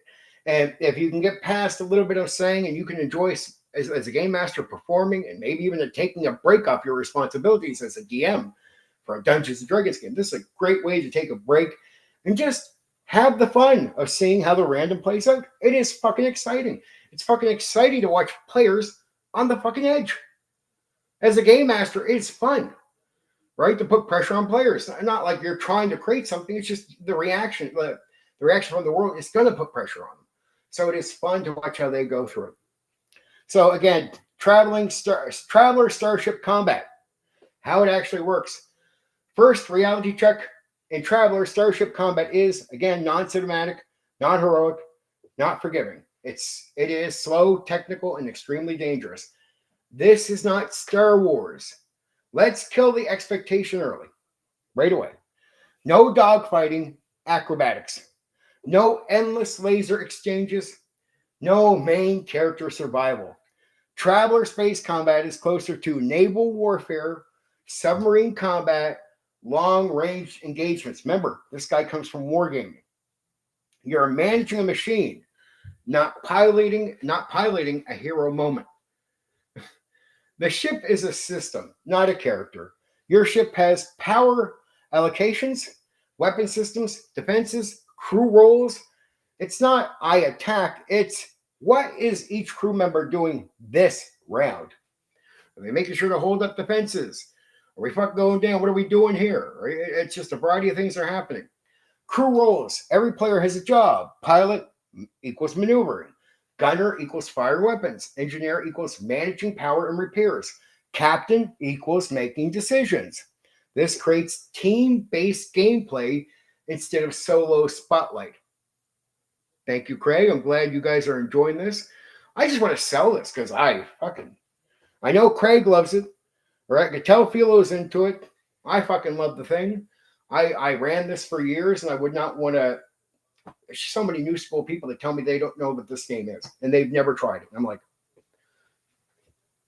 oh, with the ship, yeah. Like when remember, I don't teach the exact detail. This is a sort of an overview to give you an idea, so you go into to dig into real details. But yeah, if you go into spaceship combat, it's not Star Wars. It will remind you exactly of Navy, and if you're a Navy guy, you'll relate with it. That's really important.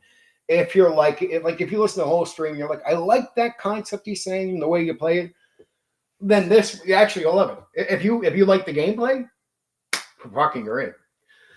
The combat flow, core loop. Step 1, detection. Do you even see the enemy? Step 2, positioning. Range matters. This is going to sound familiar to you. All common sense, though. Range matters. Movement matters. Step 3, power allocations. Weapons versus shields versus engines. Right? Step 4, attack resolution. Roll to hit, apply damage. Combat is not as detailed in this game, nor is it meant to be. It's meant to be something you deal with in some quick way. Damage effects. Systems get damaged. Ship performance degrades. Repeat and disengage. Important. Running away is often the correct move. Combat, it's not a core part of Traveler. It's there, but it's not D&D. It's not like you're meant to be fighting.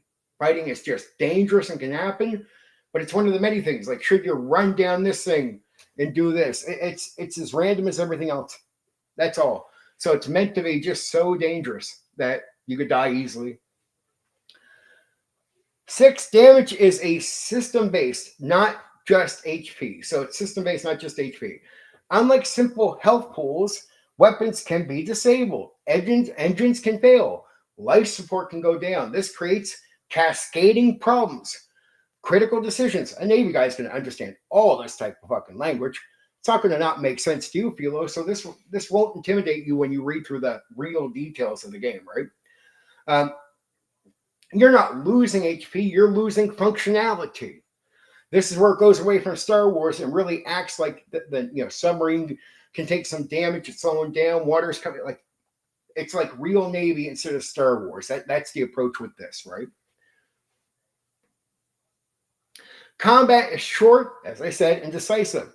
Fights don't drag on. A few good hits can end it. One bad situation, total loss. Reality, you're always closer to destruction than you think. Why combat is rare. Players quickly learn combat is expensive. That's another thing. Repairs cost money. This is all pressure on you now because your ship is so important. Damage can end your campaign. That easy. Result, smart players avoid fights whenever possible. So in this game, don't rush to the fight. You try to avoid it. That's it. It's like the real world, though. It's meant to be so dangerous. And see, it's one thing you're playing a game. We don't want to go for a fight. But in the real world, you're like, do we have to? Like, if we're going to overkill, but like, do we have to? Like, is it necessary? Especially if you don't have overkill options. Well, that's the real part of this game.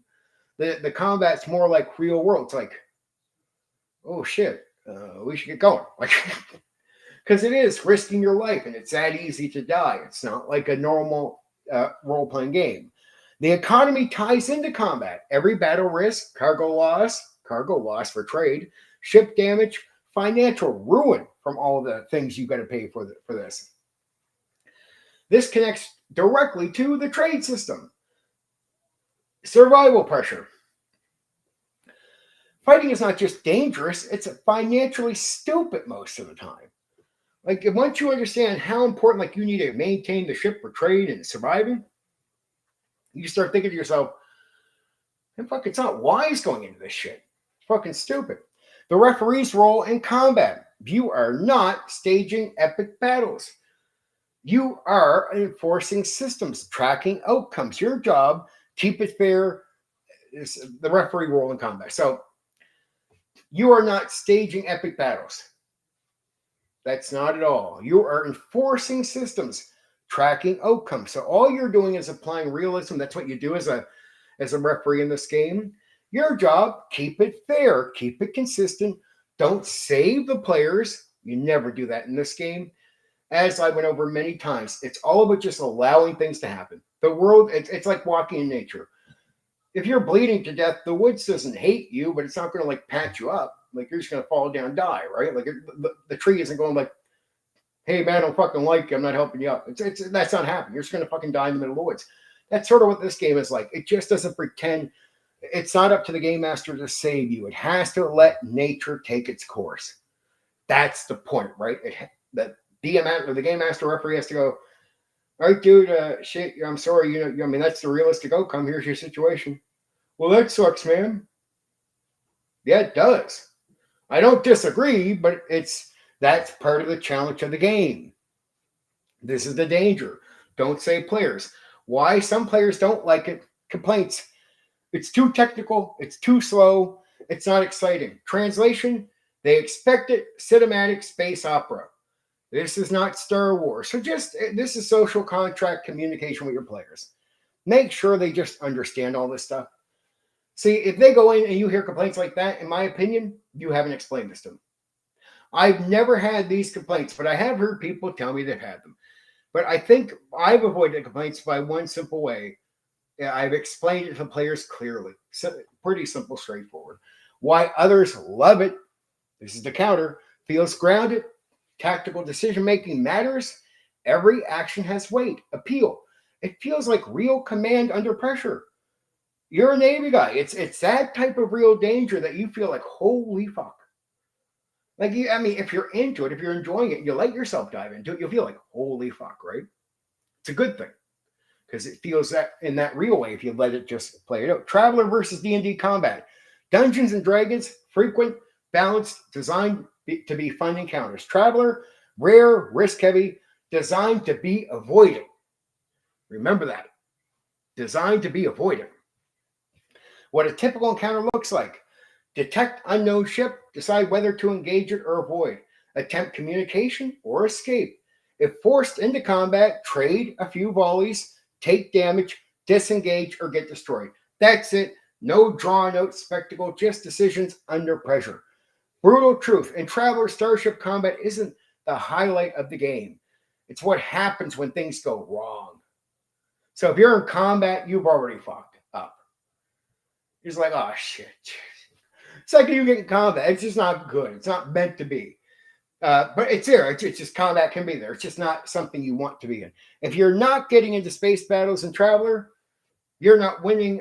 You're not winning. You're surviving a mistake. So, or if you're sorry, I apologize. I misread that. If you're getting into space battles in Traveler, you're not winning. You're surviving a mistake. So if you get by, you're surviving a fuck up. You weren't meant to be in the combat to begin with, right? You should have avoided. That's really what the game is trying to tell you. Now, here we are at the final part. Okay. This is the setting. And this didn't come out right away when the game came out. This took a little while to come out. This developed. The Third Imperium, the setting that emerged later. Traveler did not launch with a fully built setting. No massive lore dump, no defined universe, no official story. It gave you tools, not a world. The setting came after the game, not before it. Why there was no setting at first? The original design philosophy was build a system that can generate worlds, let referees create their own universes. Tools included planet generation, trade systems, government types, tech levels, as we've already talked about. Every table had its own version of space. So it just gives you the tools to randomly roll out, make your own stuff. So you can use that for your game. So you don't really need a setting. That's the idea. The problem that emerged as the game grew, players wanted consistency. Referees wanted shared materials. Publishers needed something to expand. Without a shared setting, no common reference point, harder to build supplements, Traveler needed a universe people could agree on. Enter the Third Imperium. So GDW created the Third Imperium, a massive interstellar empire spanning thousands of worlds, multiple sectors, diverse cultures.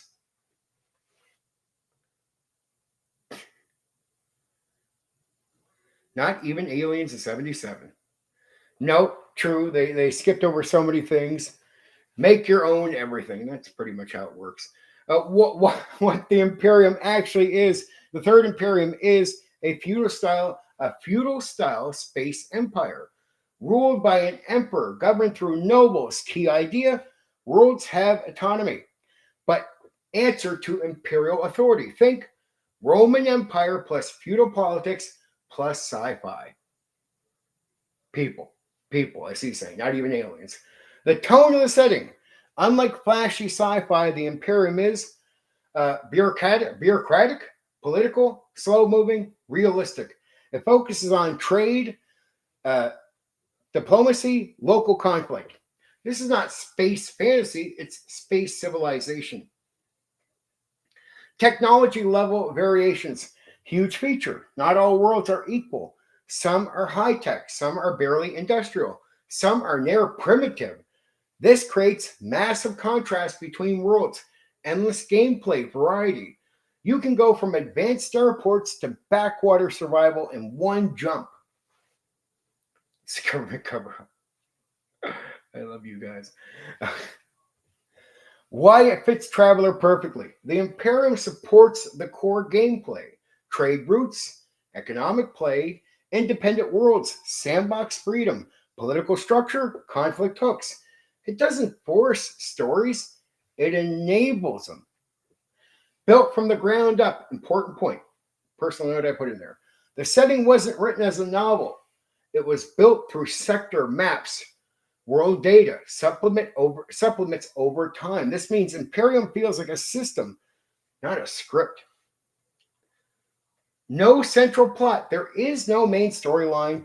There's no main storyline or chosen heroes or save the galaxy arc. Instead, countless small-scale events, local conflicts, player-driven stories. The universe doesn't revolve around your characters, you. Why some people miss the point. Some players expect epic narratives, major story arcs, cinematic events. Traveler gives grounded scenarios, political tension, economic survival. The excitement is subtle, not explosive. Remember, it's all about the experience of what you're doing, not about the thing you're given to play in. It's the all that stuff will happen as you're doing stuff in pacing reactions. Why others love this. Feels like a real universe, endless freedom, consistent eternal logic, big appeal. You're a small piece, as I've said before, of a massive system. Design genius. The Third Imperium solves a key problem. Give a shared framework without removing player freedom, because that's what this is about. It's structured but open. It's a setting you can use or ignore. Traveler versus D&D. Dungeons and Dragons, setting often drives the story. Traveler. Setting supports the simulation, the gameplay. That's what it's there for. Different. One tells a story, the other enables a system. The brutal truth, the Third Imperium isn't there to entertain you, as no part of the game really is. It's a game. It's there to function whether you exist or not. Traveler didn't start with a universe. It built one after proving the system actually works. So Traveler works. Here you go. We're going to now develop something for it. Okay, guys, that's I'm not done. It's just that we're in casual time. That's Traveler. That's my whole write-up for Traveler for tonight. Craig, you've been here from the start. You're a Traveler guy. I hope I've done an okay pitching that to potential new people, and where you're an experienced guy, I hope everything sounds like it just fit, even if I didn't. Like I'm really happy with the details. So, Philo, when you start this again later, read some of what Craig's posting. Craig knows his shit. I love like my guys here. They know some of the games I'm covering, and whenever they do, especially like a Craig guy, very thoughtful, he fucking starts pounding out details. Like he's going to give you some cool details, some little nidgy stuff where I'm really trying to do an overview to get you to understand it. And just so you understand, Philo, I'm not teaching gameplay. So it's like, say I'm covering AD&D. I might not exactly explain how to do Thaco. I might give some basic, but it's really telling you how the combat's supposed to go, how the game is supposed to go, what you're supposed to experience. And after that, you really get in and go check out the damage dice rolls or some other details. Sometimes I mention details if I think they're necessary for communicating something about the game, and that overall. So I had the 2D6 stuff, and we went over character creation. That's where I'll go into some really game details, right? Thank you very much, Craig. Whew. Good 2 hours, too. I wasn't sure if I was going to go 3 hours on that because I had a lot there. That was quite a bit of stuff. I'm really happy how that came out because I had 10 pieces to it. And I hope that you as a Traveler guy feel like like if you were going to have a player come in and you want them to know something about Traveler, or at least understand it's like, hey, I'm not sure if you like it or not. Go check out what Steven had to say. Right? If you because I explained, if here's the problems you might have if you're a complaint. So you might fit the complaint, but here's why people love it. The counter. So you notice I put complaints and counters, right? Nothing offensive.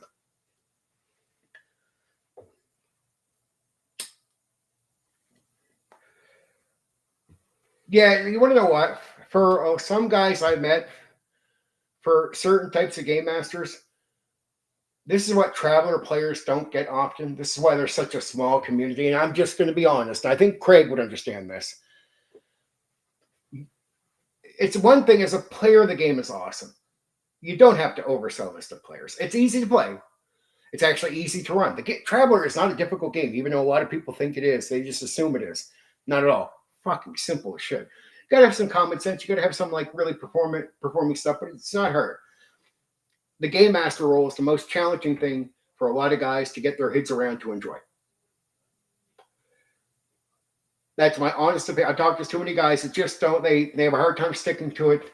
They will be attracted back to the D&D thing, where they can make something and do that, right? Yeah, no. Oh yeah, totally. You can game master yourself for a lot of parts. It's made. All you got to do is be fair with yourself. It's not hard to be the game master for yourself in a solo game there, because all you got to do is go, okay, I'm going to put some stuff in, put it random in. Don't plan. Remember, it's not about planning. It's about trying to be random. So as a person initially putting the solo thing together, you want to put random. You throw yourself in. You don't need a whole fucking thing. Now, as long as you put enough random in there, now you can go player mode. Okay, what do I do with that? And then you decide. And then you got to be true. No matter what I decided, I have to be realistic about what could happen to me here. That's where you're playing both roles, but it plays out like Traveler. Even you have to enjoy that, but it will play out like Traveler. That's why he's saying it's good for solo. I've heard that myself. No, it's so easy. It's like this. Here's how easy it is. You'll get this in the rundown, but I'll give you a quick rundown. So I put you in a room. There's tables over here. There's this over here. There, you might have a couple NPC connections, but I'll give you a variety of things you can decide to interact with. You can go get the connection. You go look for the job. Oh, and there's reasons you need money to pay your rent. You're broke, right? You don't get a job. You got to find a job, whatever the fuck it is. It's just some type of pressure, right? So I'm putting a little pressure on you. Then I'm giving you options, some NPCs. I'm not trying to create a story. It's all about putting in stuff and this going, okay, you're there. I mean, you got all these options. Do you want to go talk to this guy about getting the job to pay your rent? And there's all these options to start considering how you could take care of it. And there'll be a lot of realistic, and then I have to realistically react to you. It's not about trying to make the game fun for you. So when you do something, it's a dungeon master is there they're responsible for the experience. A traveler is not. What do I mean? You drive what you want to do. So and you got to keep going. You don't want it to stall flat. It's all pressure, move, and the game. Here's another thing. Unlike D&D, there's no pausing. So even if you think the game is stopped, if you had 2 minutes, you have 2 minutes. Right? So the constant time goes. But really, as a game master, all you got to do is think about what if he went out there and he committed a crime. Okay, not so bad. The cops might start looking for him. He commits another similar crime. Ooh, there's some attention. Does a third or a fourth one. Man, they can't keep having this crime happen. They got to get more guys out looking for this guy. Now you really have law enforcement on you, right? But that's a realistic decision by you, the game master, given the world would react to them that way. You're not trying to make drama. You don't even care. It's not your job to create something fun. I know it sounds weird, but it's not your job to create something fun. Seriously, once you realize that, the heat's off you. It's the pressure of the DM role completely evaporates. You realize it's a game that's meant to challenge. The fun part is it's a game. You're meeting a challenge. The player is supposed to have fun. You got to learn to have fun by watching the random chaos. And that's it, right?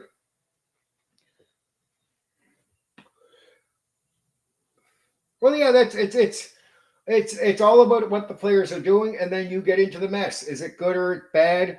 Okay, cops are after them, and you know, getting in trouble doesn't mean you can't deal with it. You have skills, you have other things in through character creation to deal with this stuff, right? Yeah, that's all it is. But realistically, you, the player, drive the game. Like that's the magic here.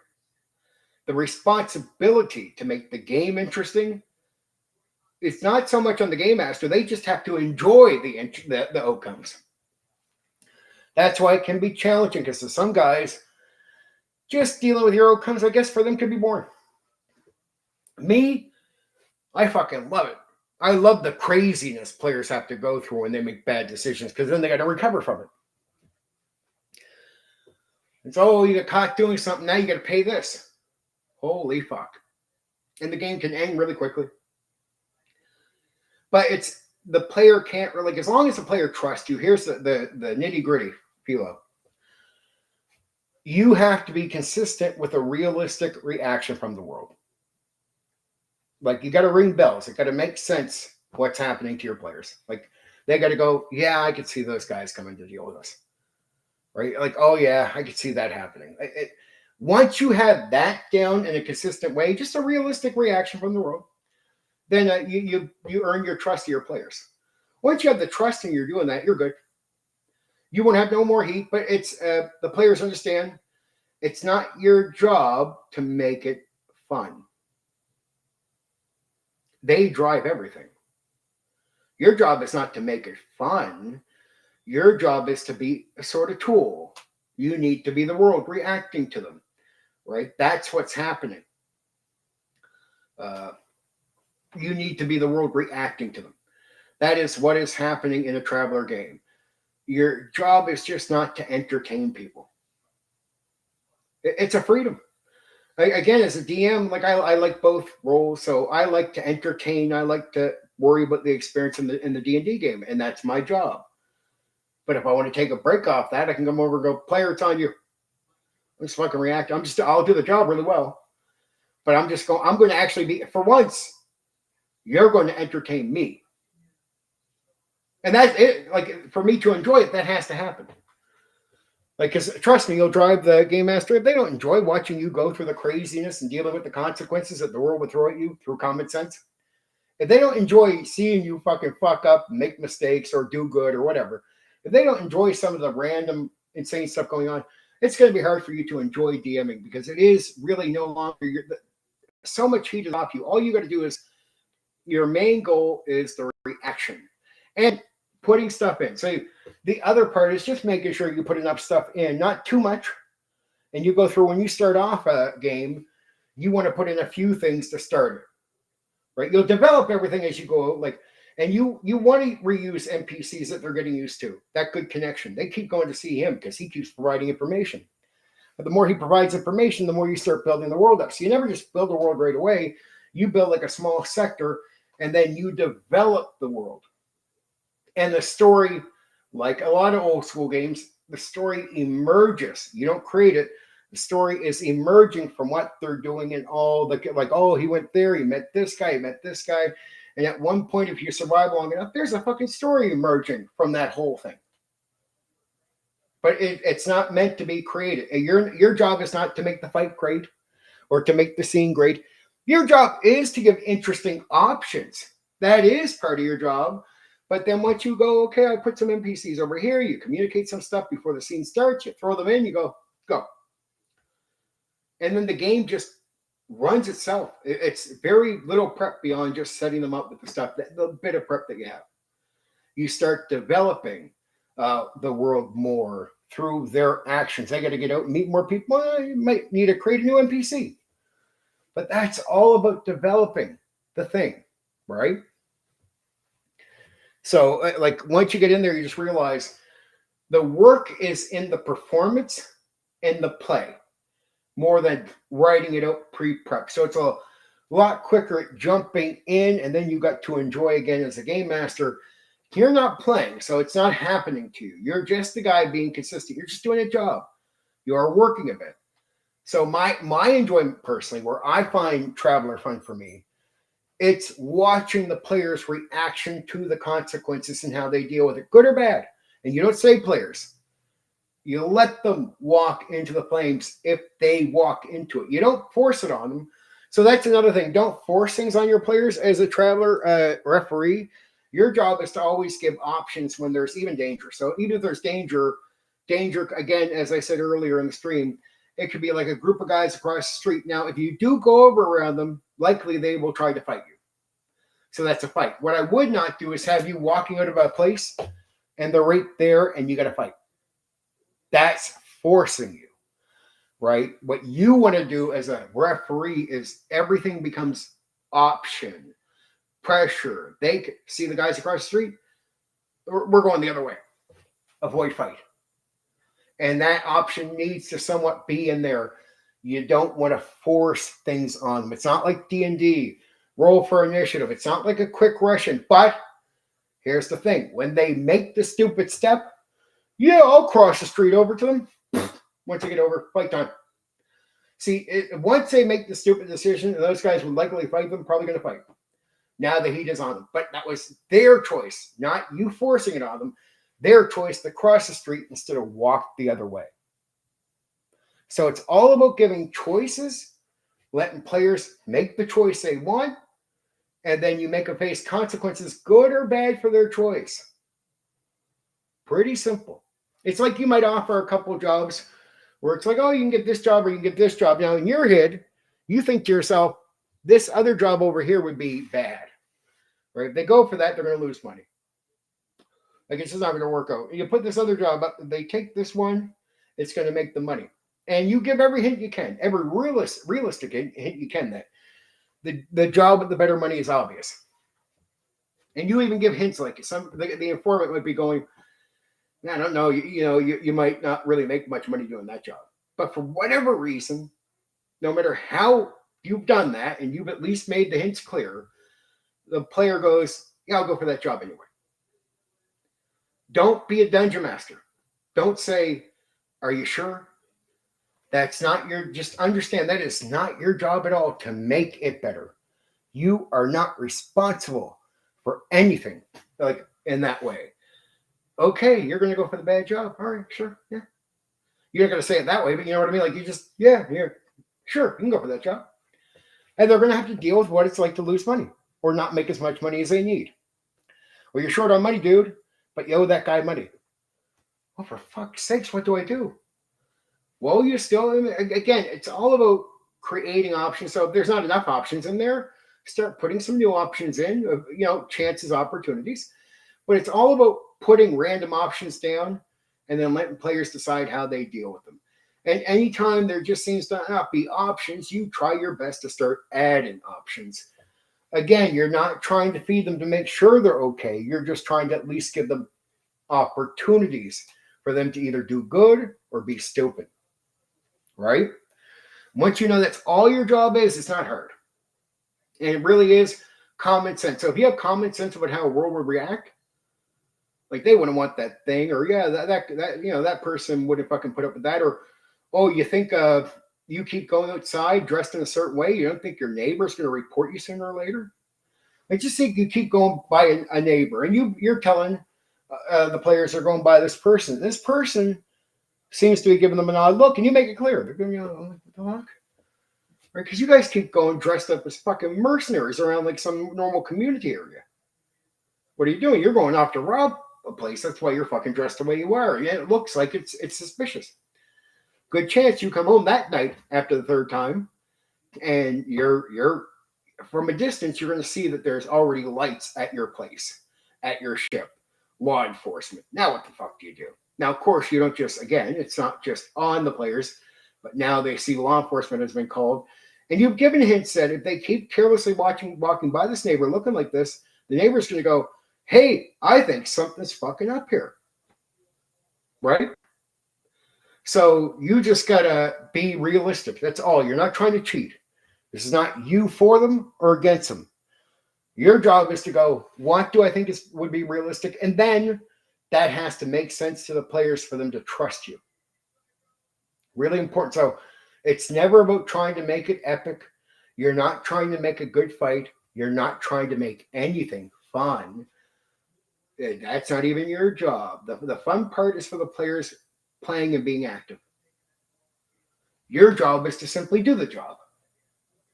And again, that part might not be the exciting part for you. The exciting part might be something like for me is it's having fun watching players go through it. Right? If you can enjoy that, you can run Traveler and enjoy it. Like you just got to enjoy that detail. That random chaos is the fun. In my personal opinion, that's where I aim. I haven't heard of another guy who runs these games disagree with that take. Every guy I've ever heard say, yeah, that's pretty much it. Like it's, if you're not going to be playing the game, which a lot of people want to play, if you're going to be the guy that runs it, your enjoyment might be in coming up with some of the ideas, but you're not putting too many. You're just going to put like what is needed and go. And your job isn't even the reaction of the world. You're just being realistic. That's not going to be your fun. It is the insanity that happens when your players, for example, make mistakes. Like, fucking Jesus, what do they do? What the fuck do they do? Right? And the game is meant to be hard if they make bad decisions. And here's the great thing for you. If you're not trying to make it fun and you're doing a great job as a referee for that game. And it's pressure off of you.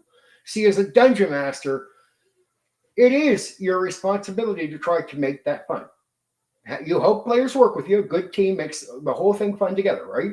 But you're managing and you are the head person, the authority figure to make sure that all goes right. But you're putting in the creativity. You're pushing them into the scene. You're trying to make it epic. Not in Traveler. It's just all the... So I liked going from the hard work of D&D to, hey, man, I just got to throw a few things together and the whole game can happen from here. Like breathing air. I give them enough connections. We start the game. I'm reacting. That's it. And it's fucking great. As long as you got fucking common sense. It's all you need for the reaction stuff. Just realistic. Don't be too, like if you're nerdy, don't be too nerdy. Right? Just try to think like just common sense. It's all that's required. Traveler does such a good job at recreating Paul Anderson's book, so you don't need to read one to grasp the game. Colonialism, draw a problem. Sorry about that word, is part of the human history. And I think Mark leaned into that. Though Paul Anderson's books, I hear, are fucking beautiful. So, as you were saying earlier, Craig, I think you were hinting at this. They're worth the fucking read, dude. There is a reason they inspired Mark. Like they are not just throwaway. There's a reason we got Traveler from those books. These fucking books are fucking awesome. I still like old school sci-fi. I like some of my favorite, the adventure books where you turn the page. You can turn the page this if you do this. My favorite ones were always sci-fi. I think if I'm right, I read one that is inspired Total Recall, the movie. So that's another one of those ones. Sorry, just because I'm thinking sci-fi tonight, right? Now, I love fucking Total Recall. One of my favorite fucking movies ever. Classic. And I think it's so fucking good that sells well to even a lot of people today, right? So that's how fucking good Total Recall is. And actually, if you look at Total Recall and a lot of shit that happens today, you're like, hey, that's really ahead of its time.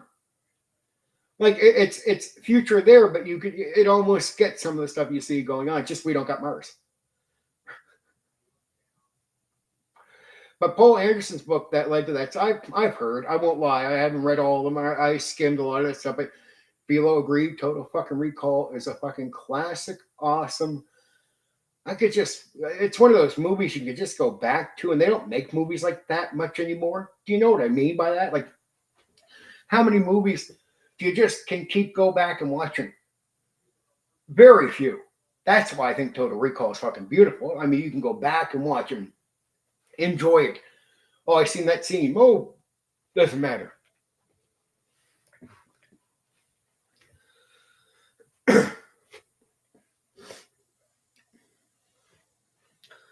It for the Wholesale by Philip K. Dick.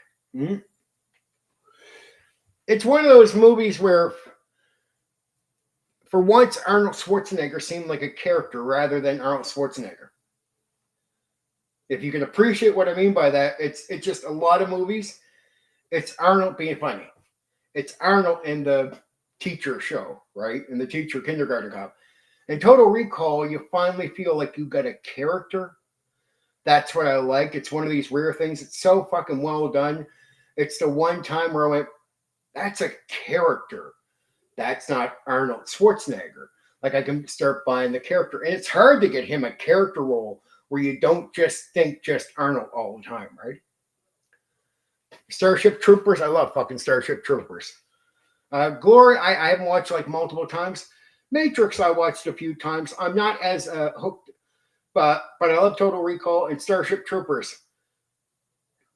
I'll give you this. It took me a while to appreciate Starship Troopers, but once I understood it better, yeah, that's when I started going back and watching it and really enjoying what I was seeing. I think a lot of people had that experience. It sort of takes you out of left field when you first watch it. Like, the fuck is this? And some scenes are interesting and fucking memorable, but then what you understand, it's like a big commercial for military and all this shit. You're just like, oh, holy shit, this whole movie makes more sense. And the second that movie makes sense, it gets its repeat treatment. Then you can watch it and enjoy it because now you really know what you're seeing, right? I have to admit, there was a lot of people out there that said it wasn't just me when I told them. It was them too. They were like, yeah, it was sort of hard to put together. You're not exactly sure what the purpose of everything is or what.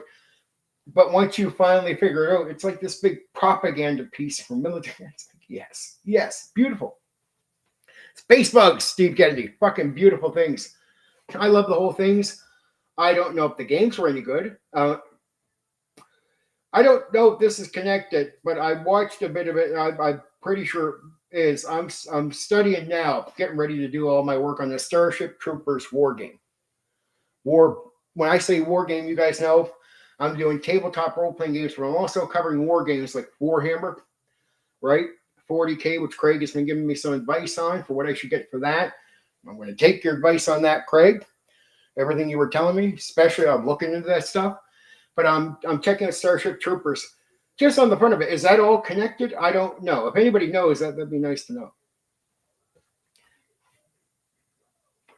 Scanner Darkly. It's a little older left field. I'm not totally sure about that one, Craig. You have to ask for some meat on the bone on that one.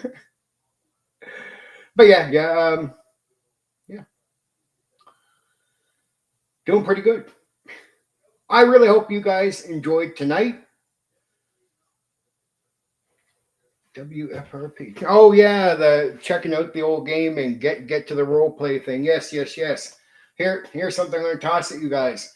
Remember, tomorrow night, I want you to meet DM Bloodworth. And meet DM Bloodworth the way I want to introduce him to you.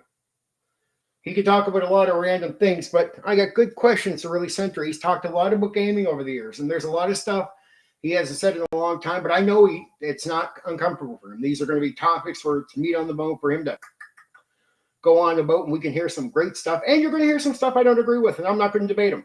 It's an interview. It's not a debate show, right? So you're going to hear stuff I won't push back on.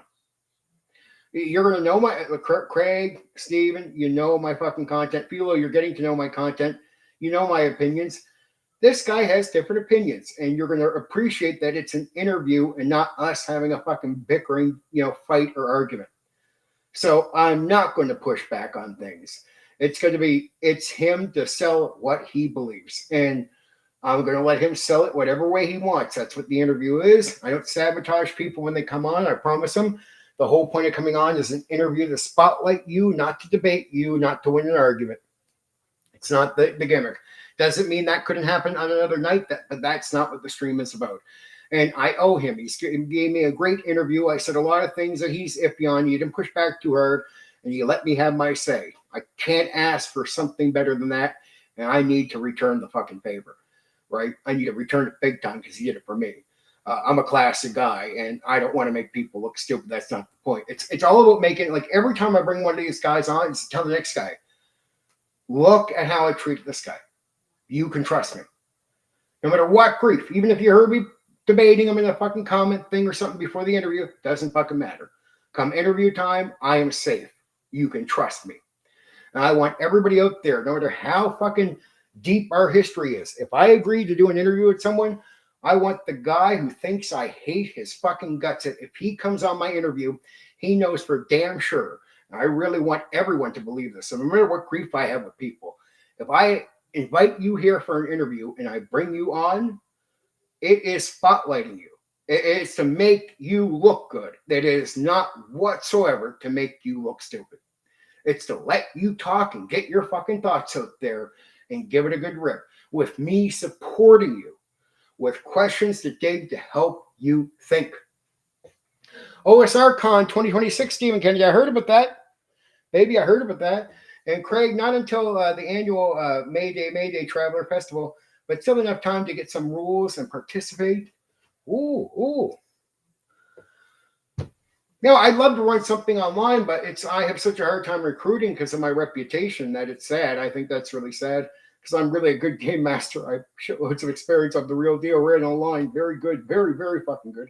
It's not a brag thing. It's just I'm confident. I hope over time people start realizing that I'm the real deal and that when I recruit, in all honesty, it insults me that I can't fill up right away. Like, especially with old school guys. I should be able to put a second edition and just in half an hour I would hope to have like 10 people. Can I join the game? I'm that type of game master. I'm good. I'm that good that I have like 20 or 30 people that can't play my game in person. They're on fucking hold going, if you lose one of the 10 guys you got, I'm in. Because they know me. People don't know me that way online, but I want them to from having an experience. I should be able to fill up. I used to do this on Open RPG and online when I played ran years ago. I get in, hey, I'm going to run a game. Before I could even open a fucking room, I'd have 20 people. I'm joining. Because they all knew how good I was. I'm not trying to break, it's good. They just knew I was a safe game master. Like it's one thing to meet a new guy and you're not sure if he's going to be good. But me, I had a reputation, so the guys knew right away, hey, if and I was still using the Condor at the time on here, if Condor is offering a game, we know it's going to be fun. We're safe. It's safe. He's good. It's not. I won't always be great, but I'm always good. I don't fail. So guys know I'm good. It is a little insulting because I've always had my entire life from online to in person. Only in the last few years, for the first time in my life, online, where I went to recruit for a game, and I was like 2 weeks in going, what the fuck? Why have I waited 2 weeks? Why aren't guys just joining my fucking game? Aren't they listening to my advice videos and know I know my shit? I will. I love Stephen Kennedy's fucking comments. And you fucking clever little cunt. Makes me fucking laugh every time I fucking read half his shit. But I understand. He's very supportive. And a lot of the comments is to get attention on my stuff. And I appreciate that. I understand what's going on there. But I do love that you're a clever fucking guy. You got some fucking brilliant ones. More brilliant than people could appreciate from you. Sometimes guys put out simple stuff like certain nerds out there where people just don't really get where they're coming from, where I'm just like, I eat it up. I understand. I understand it's funny. I understand Stephen is a nerd. I know nerds. My specialty is serving nerds. It's an honor. I've never looked down at my fellow nerds that are more nerdy than me. When I meet guys that are, oh man, I might look like an idiot nerd. I'm like, not to me, dude. I'm your family, right? I love you guys. Every nerd I ever meet in my life, I love them. Not ashamed. I want to play games with them. So I don't care how charismatic I am. Don't worry. It's the normie will seem odd to me too, buddy. I'll take the guy with his head down and shy that nobody talks to. And I'll understand guys that are a little odd socializing. Because I tried to understand them instead of trying, what the fuck is he doing? I don't act like that like a normie would towards people like that. I totally get my people. I like to think I talk that way. Sorry, I'm very confident that I get my people, right? My people are nerds. And I'm very, very fucking happy to have them. And they don't got to worry about what they fucking look like, how they walk, nothing like that. I don't give a fuck. I'm happy to see you. Like, you think everyone else is rejecting you in this world, but you just found somebody who loves you, right? Who fucking sees you and thinks you're cool. What, everyone else you think fucking wouldn't give you the time of day? It's like, I've seen nerds that really nobody spoke to, and I'd be in the place looking for players. You over there? Yeah. You into this? Hey, want to come over and talk? Or I go over and talk to them? Because, and as soon as I talk to these people, they realize I want to talk to them. I want them to know I want to talk to them, right? And I really feel passionate about that.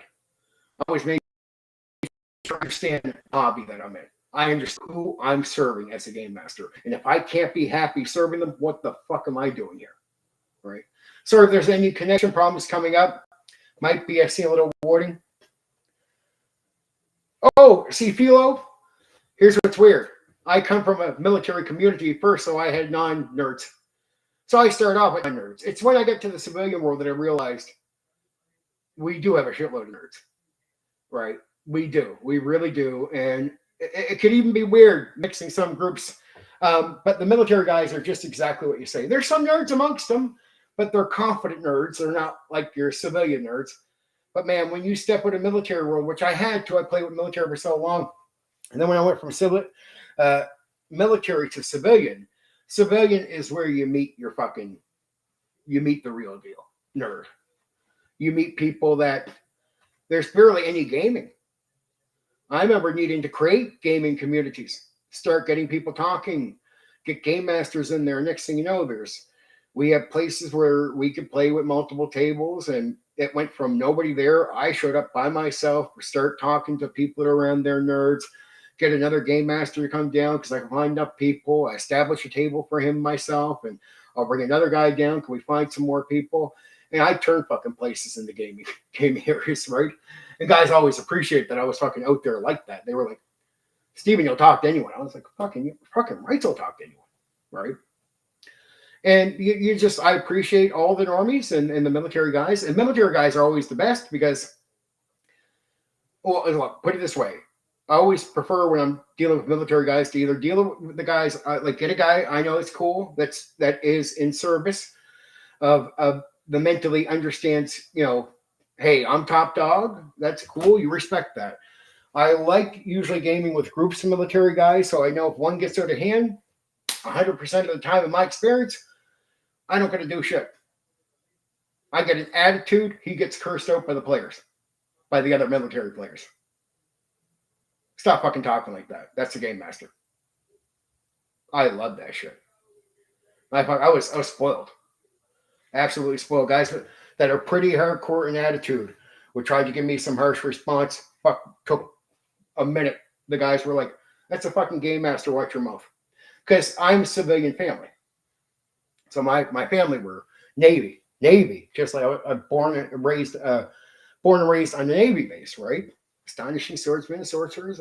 Hyperborea. Always loved that shit. But yeah, I was born on Navy base. So I'm a civilian going down with like military, Army, Navy. And you don't fuck with civilian family, right? Of the military people, right? Now, I was a game master, very good, but it's all the guys respected me. If a player ever showed up military-wise, and I get it, cocky attitudes, and they push back, but you don't push back on the game master. I love that organization. That was the shortest shitty thing about going to civilian world. The cockier nerds, you don't get that type of respect system, right? Yeah, either you're dealing with the antisocial guy and you need to save him and he can be humble for a while, or she, or you get the cocky nerds, the guys that don't want to fucking respect the way you're doing it. But I always say, like, man, if you respect the way I'm doing it, you're gonna have a good time. So, because I always invest myself in my players' experience. So, once you get to know me as a game master, you realize I'm really there in service of you, right? I really care about the players having a good night that night. And regardless of the decisions I'm making as a game master, it's not a selfish, self-serve thing. I'm like a fucking stand-up comedian that way. I want the laugh. I want you to enjoy yourself. And that's a high for me. So I never do player versus DM type of shit. I am there, and it bothers me if you have a bad night, because my success and my high is you walking away like having enjoyed yourself.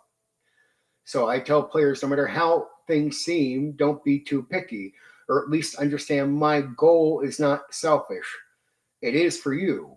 And once players get into my game, they will, like, beyond the pickiness. They are like, oh, he's being real. Like, he wants me to have a good time. Yeah, you're not there to serve my ego, dude. I don't got that ego.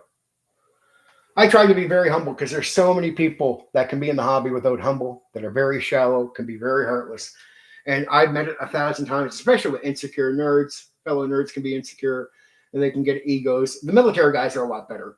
But you get to certain nerds who are trying to put a fucking front on. I'm like, dude, this shallow side of yourself just annoys me, especially when I see it online. So I know a lot of guys get on here with their attitude. I'm like, just cool your fucking jets, dude. Like, you're putting a face on. I'm an actual confident guy in life, right? So I don't got to get on here and pretend I'm great. Like, I'm just very confident in life. I just get a lot of guys aren't. I'm not picking. Just a lot of guys on here aren't. Like, they come on here, our circle fucking loves them, and they feel very popular. They go back to real life, nobody gives them time of day, right? So I get that's true for a lot of guys on here. They have that experience, and it must be weird. You come on here, you're important. You go back to the real world, you're fucking nobody, right? When I come on here, I'm respected, taken serious, even if people deny it. When I go back to the real world, yeah, people take me serious in the real world. So big difference. I don't got to come on here and be a snob, or put that up. And people are just they're insecure. A lot of shallowness is insecurity, but then it's aimed at a person like me. I hate shallow people. I hate the yes men world, because it's sort of weird. If they're in the world where they all agree, they're all nice to each other, fucking greatest, sweet to each other. You fucking on the outside of that, you'll be hated, mistreated, and they, for whatever reason, a lot of nerds, I don't get it. I think they think the shallow continuous thing is just okay. I'm just like, it's really unattractive, because we're supposed to socialize and game together, guys. I see some guys on here, I'm like, well, I'm not trying to pick, but how the fuck do you have that attitude? And outside of drawing some nerds on here into your inner circle and playing with them online, which some guys do, they don't game in person. They don't game in life. And the reason they don't game in life is because either they're too shy, they don't talk to nobody. But I'm like, I look at the attitude. Man, there's just a mountain of people that won't want nothing to do with you. Because this is a social hobby. You got to get along with people. You got to be approachable. That's why hey, you, come on over here. Because I want to be cool with people. I want to be approachable. I want them to know I give away. Like, that corny shit is not corny to me at all. We're in a social hobby, right? Like, we're here to have a good time. I know my goal. I understand what I'm here for. So it's me being cool gets people coming to you. Well, it's when you're communicating about people that aren't, and you're trying to tell them, like, look, I'm the real deal. So, like, you're comparing what they're going through, and you're trying to figure out why they act the way they do. A lot of guys on here have no confidence, and they wonder why I'm not shallow like they are. And it's quite clear. A real confident person is not going to be shallow all the time, right? They're going to be pretty happy with their life. They're going to be confident about who they are. But I got to put that into explanatory language, because remember, I've been on here for years dealing with these guys. So it's trying to explain to them, the reason you're fucking up putting a face on is you're not confident. I am, right? And people know this. I do stage work in life. It's the real deal. I game master. I go do stage stuff all the time. I do crowd work. I'm hired to do crowd work. Doesn't matter how many times I tell someone I'm competent. You don't get hired to do stage and crowd work if you can't get up in front of a bunch of people and speak pretty confidently, right? But it's trying to figure out why the other guys aren't the same way. I just tell a lot of guys just aren't confident. That's a major thing because it leads to insecurity. And the act you see, it comes from a lot of the tough act you see on here. It's complete insecurity. It's guys that don't want to ease up and be cool with you, right? That's all. Now, some guys get older. I notice some guys that have grown older on here.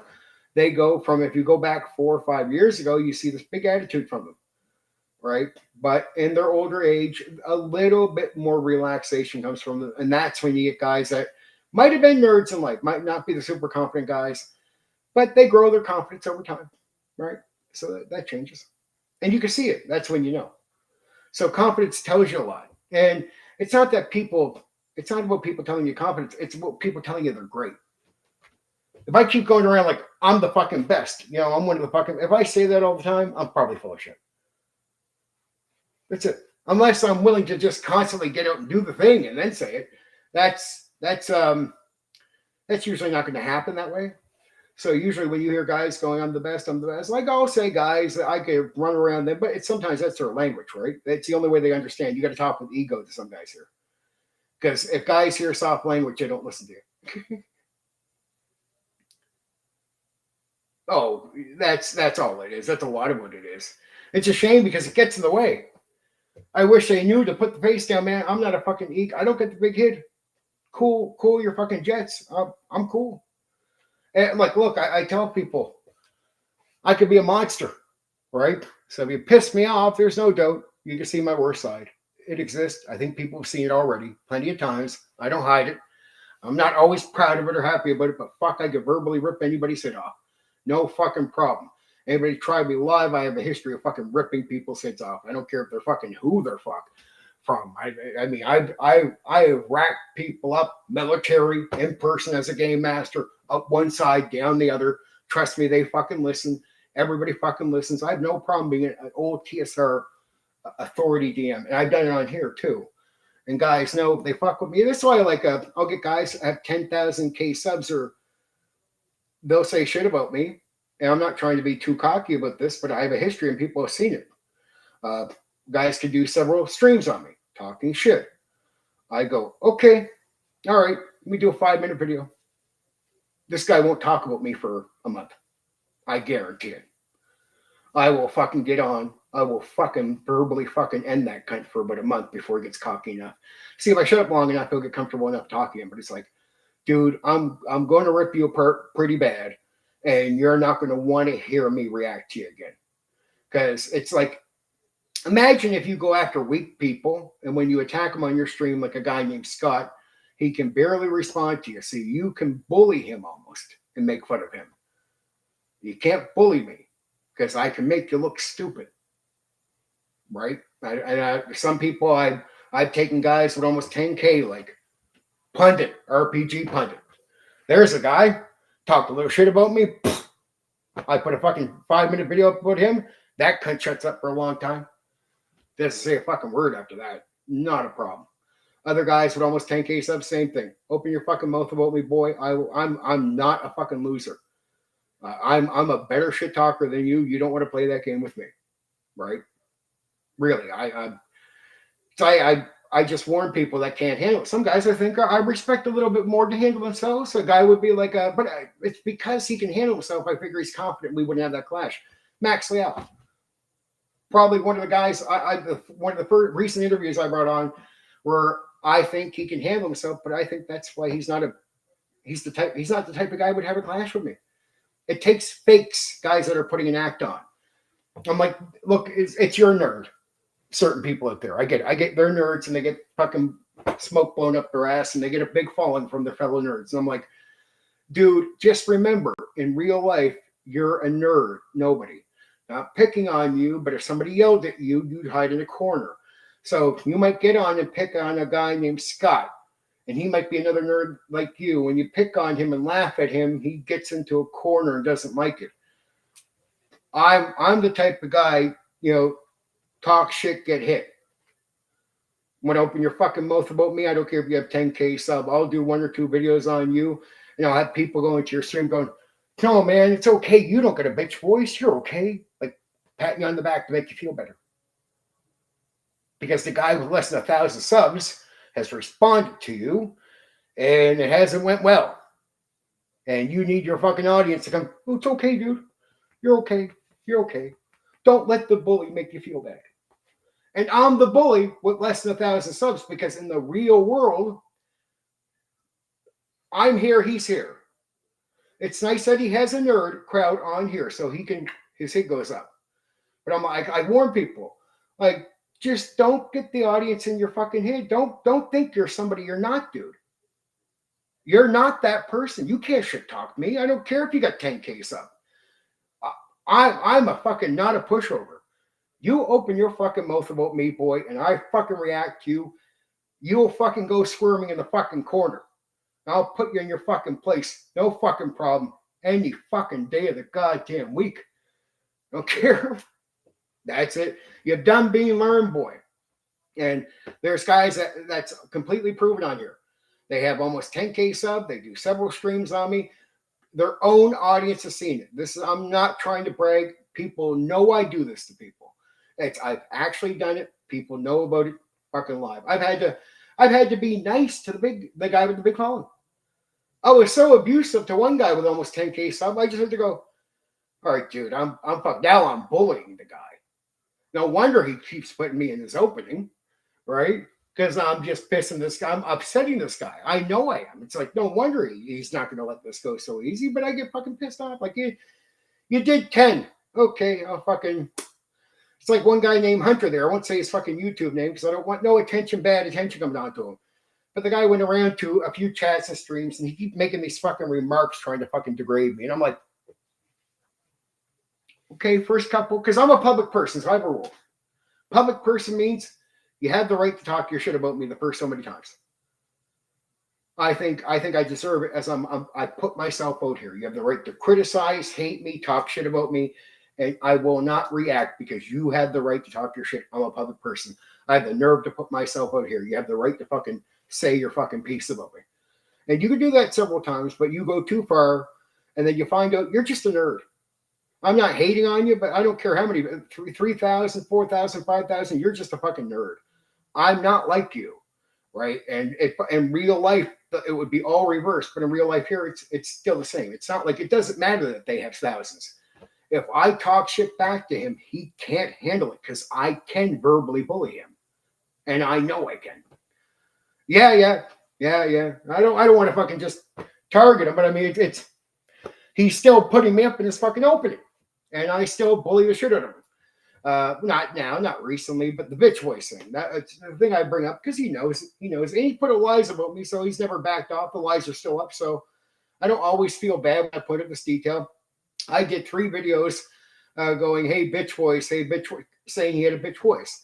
And I did it so effectively that it started fucking with his head. I kept repeating that he had a bitch, like, you got a bitch voice, man. You sound like a fucking bitch. I keep pointing out that he sounds really weak. I just keep detailing this out on him. And by like 3 videos in, I manipulate. Like I'm manipulated as a game master. So I'm manipulating, and I have so much experience manipulating people under social contracts, but I'm good at manipulation. So I'm not a guy you fuck with. I know how to manipulate. And that's exactly what I did to that guy. I mean, in fucking detail. I went and manipulated him. I kept saying the bitch voice, just being real. And after so many, it got to him. And for a long time, he shut his fucking mouth. But that happened more than once. It wasn't just a bitch voice thing. There was other times where he'd do several streams on me, then I fucking react, and he'd shut up for a long time. Because I'm fucking brutal. I'm really mean. And I can be, because I don't, like, he realizes right away, I don't seem to care that he has fucking all these subscribers.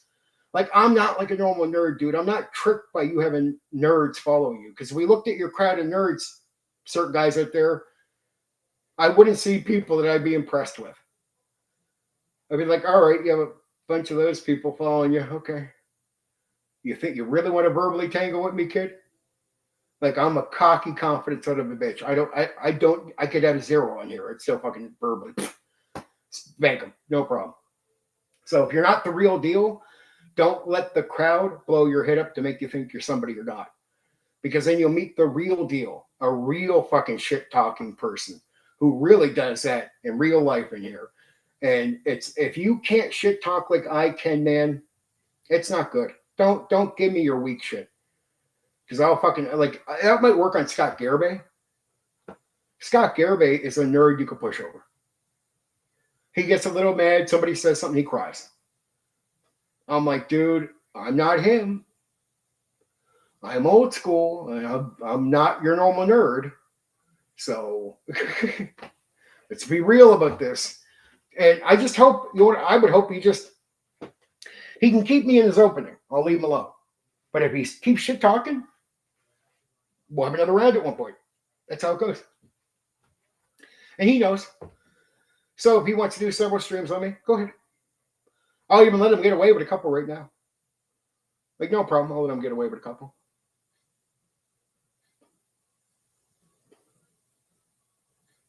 The Pokemon cards.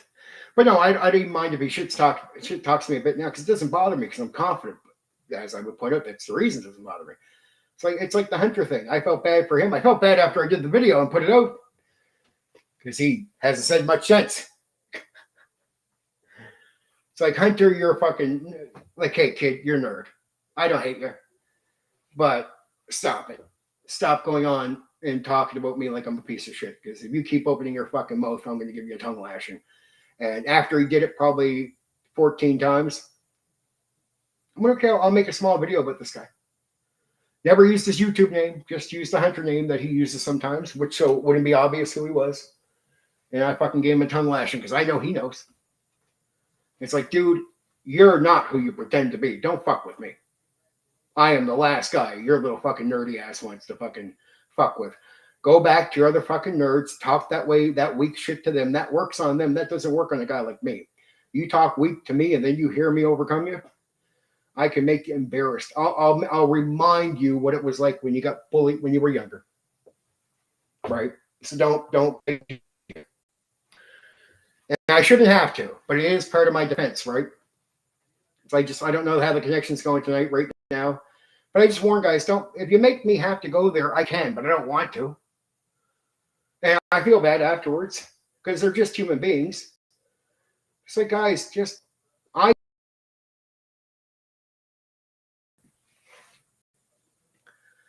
let's refresh. We got 4 up. The refresh.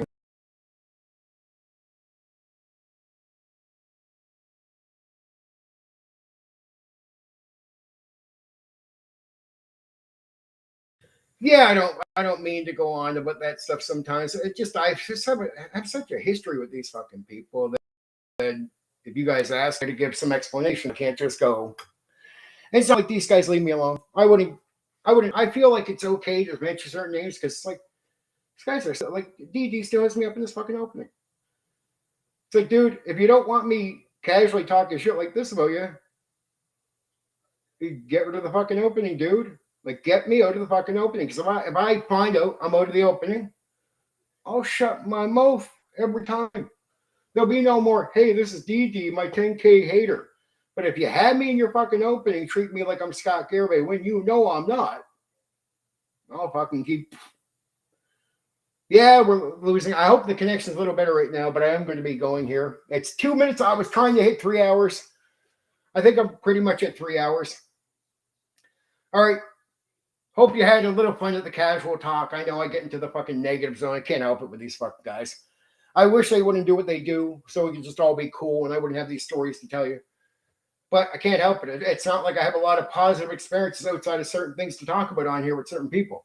So we start coming up, what about these nerds over here? Well, a lot of guys are assholes to me on here. So I'm like, it's my own, like outside of you guys are my positive experience. People they painted me as a sort of crazy guy. They hate my guts. So I have a lot of people that think I'm weak. And they think I'm weak, and I get it. And a lot of guys use me as content too. That's just true. A lot of guys have grown their channels off attacking me. So that's absolutely true. That can't even be denied. And to say I didn't drive the conversation, I mean, you go back years ago, here's what I say to people. Here's how impactful my fucking content is and what I say here. I'll say something about something for a while and people do entire streams about a topic I was pushing. And what I pick on them is like, well, okay, you guys got thousands each subs, right? Okay, we're going to do a stream tonight, panel, right? Right? Yeah. Okay, so tonight you'll have fun. Maybe you'll get 50 likes, right? I don't know how the connections go. Maybe you'll get 50 likes tonight on your thing. I hope so too. This part, they'll fucking skip this part. I'm not even worried about talking about this part. But it's like, I'll see guys have a stream, they'll have a panel, they'll have 50 likes, they'll have a few hundred views, but nobody talks about their shit afterwards. I'm like, yeah, you had a great night. You have not affected the dialogue in the hobby at all. I can get a video up. I could get initially 30 views on my video. And people will do videos about what I say. People will do streams about immersion because I pushed it for a long time and there was no other reason to talk about it. So if they lie and say otherwise, no, I drove the conversation. Some guys openly now admit it to me. Yeah, you can tell you drive the talk.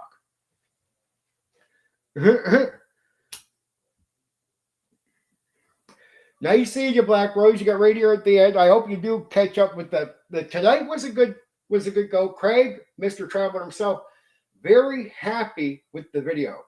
And it gets done in the first part, so I've done a lot of shit talking with guys afterwards, right? But yes, love you, Black Rose. I'm glad you stopped in for a second. Said hi. Thank you very much. Get a chance to watch this whole fucking thing, though. You'll appreciate it.